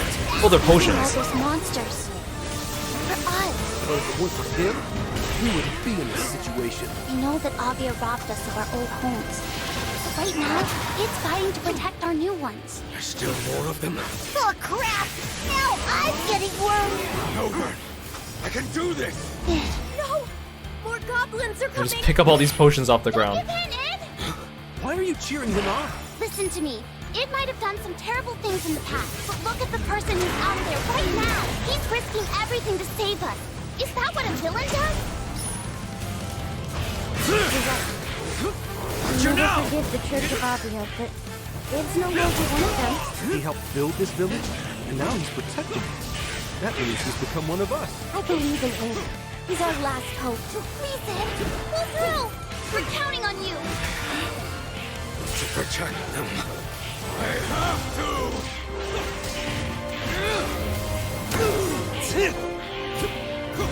Move down, big dude. Ooh, this music's nice. Whoa, that's insane! He powered up! I've seen too many homes burned in my life. I won't let it Why? happen here! You can do it, Id! We're all cheering for you, Id! Don't know monsters who's boss!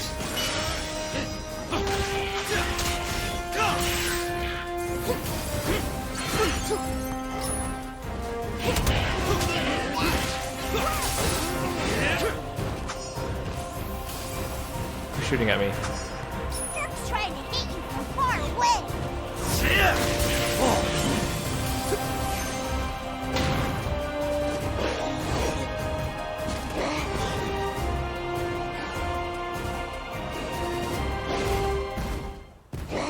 That thing is huge! Please win this! All I need is 90 seconds! Well, don't actually time me 90 seconds.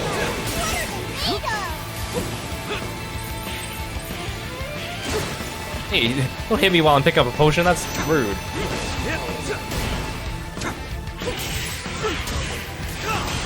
I wish the first hit of his combo had a higher reach, but because it's a punch, it has a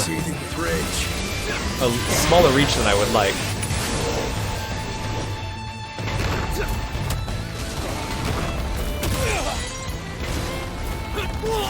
Yeah, he says the 90 seconds thing the first time you fight him. So it's like a callback. Try to run. Don't mind me! I still can't believe he's out there. All alone. Come on, Id! You got this! I'm already done, guys. You can stop talking.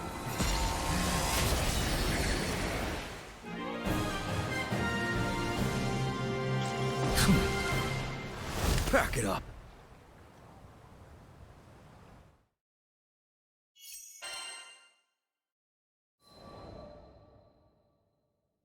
It took 91 seconds.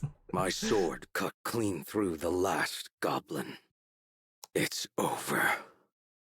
As I pulled my blade clear of its flesh, it trailed an arc of blood through the air. I felt the settlers behind me, watching, judging. You see, I thought, this is the kind of monster I am. Yeah, he's out there all alone. Yeah, because he killed everything. That's why he's out there alone. I can't believe it! You did it, Id! You really did it! Shirley broke the silence with the cheer. For me, I had to say something. The goblins are gone. All at once, the migrants rushed me. Hands took hold of me and lifted me into the air. Those were fearsome odds, but you pulled through! You saved us! Thank you, Id.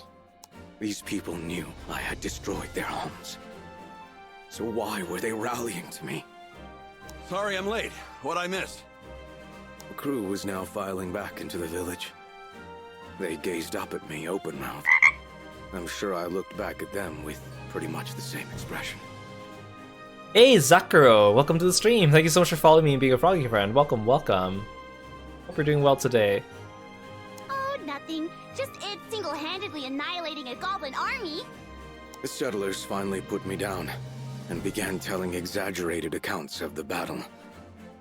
I tried to take the opportunity to slink off and find conversation with something more my level.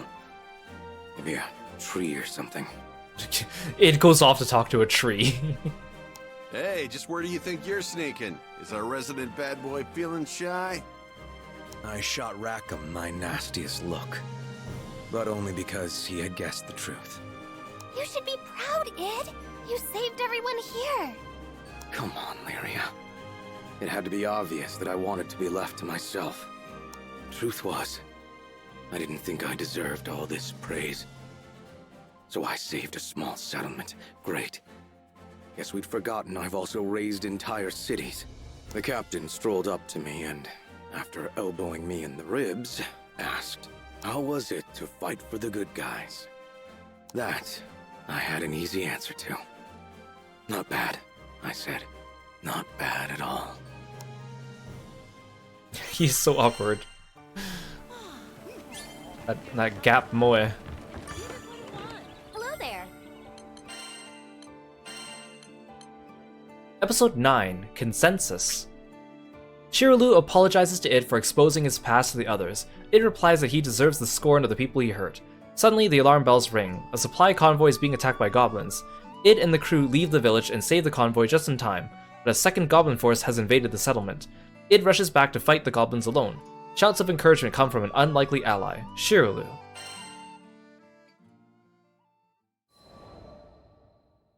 Consensus. The morning after the second goblin strike, The sun rose on a quiet scene. The river glinted gold. The grass stirred in the breeze. The migrants came with our breakfast. And a peace offering. Avia attacked our homeland. We'll never forget that pain. But you proved yourself a true ally yesterday. Everyone saw you risk your life for us. You've earned our trust. They seemed to be leading up to something. So I asked with my usual eloquence. And... Well, if it's all right with you, we'd like you to stay and protect our fledgling village. I could not believe my ears. No. I'm not the person for the job. I've committed atrocities. Ed. Lyria's voice sounded from behind me. I turned to see her smiling. You're right. She hadn't said anything, but I got the message.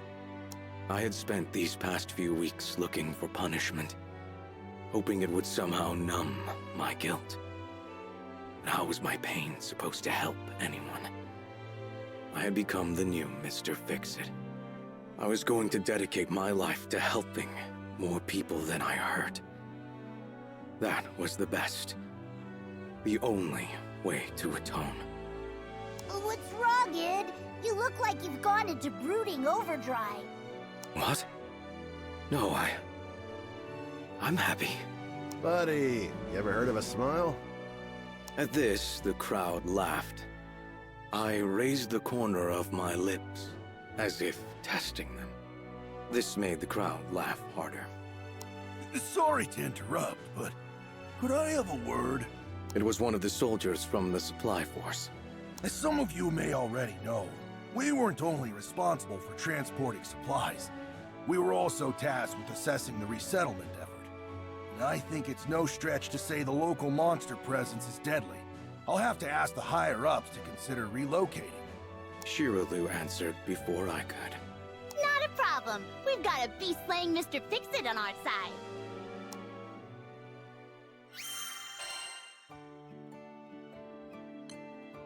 Epilogue. I know that name. The morning after the goblin attack, an open discussion is held between Id and the settlers.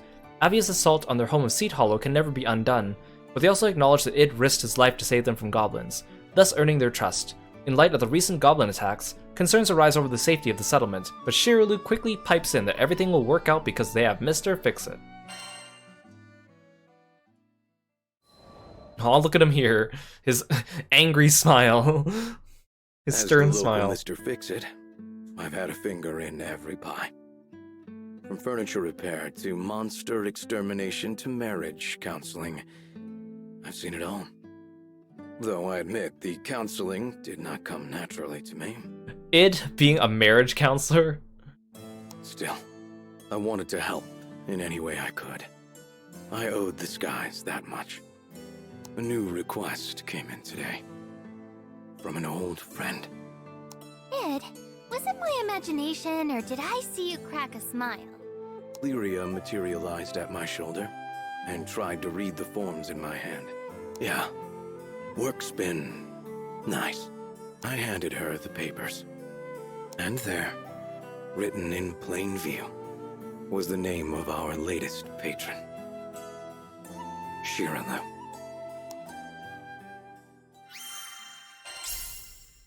Request for Mr. Fix-Id. Have a nice day.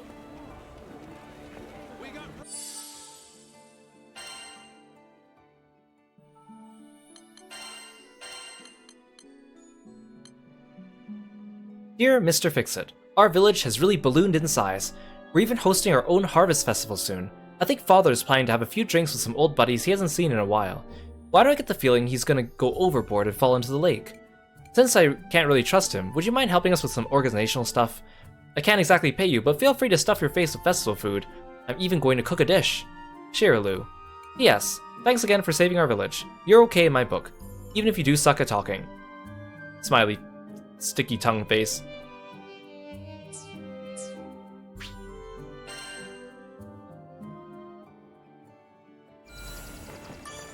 Okay, that was interesting. The requests? I mean, obviously, Id's Fate episode is different than everyone else's in the fact that he is a Granblue Relink original character. So at the beginning, I kind of found it a bit boring. You know, there's a lot of text, it's a lot of, you know, the first-person narration, and even though I like Id and his personality and his voice, he's not a super interesting narrator. So, and plus the fact that he's like re-summarizing the entire game.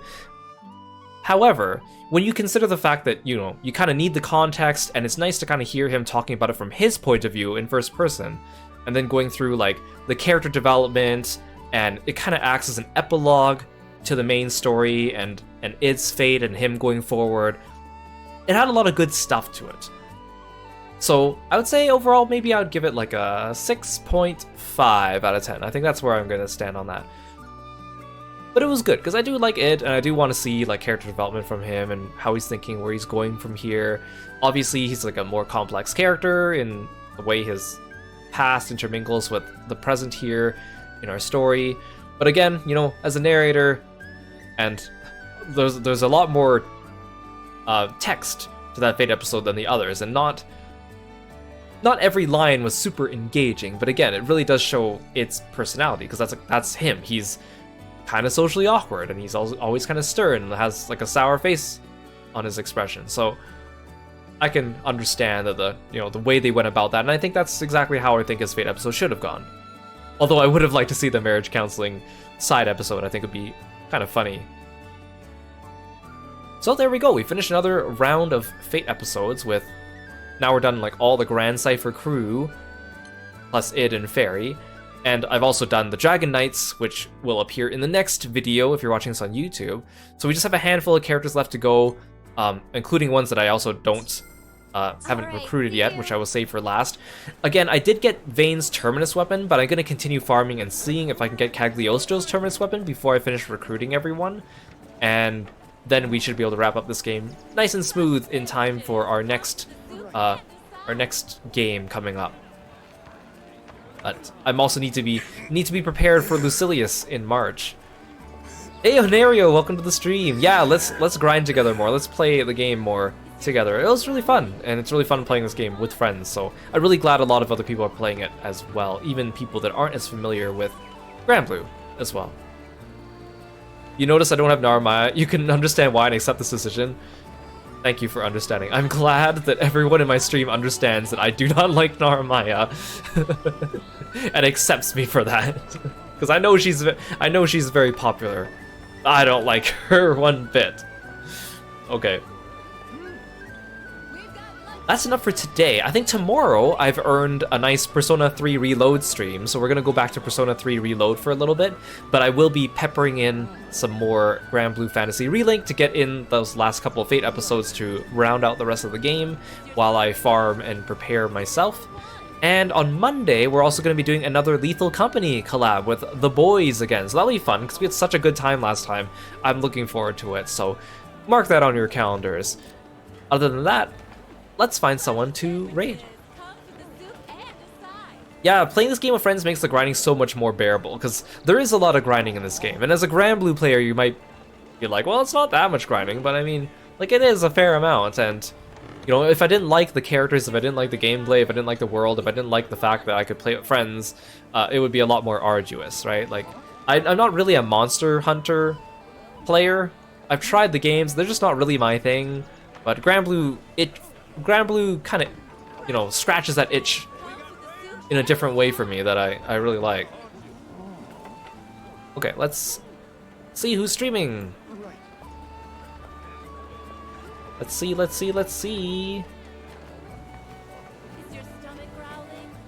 Oh, Kite's streaming. I rarely catch him because of our time zones, so let's stick around and say hi to him. He's playing Minecraft, that's exciting. And I'll see you guys tomorrow for Persona 3 Reload, or later in the week for Granblue Fantasy Relink Fate episodes continued, or Lethal Company. Yeah, thanks everyone for sticking around, and I'll see you next time. Bye-bye!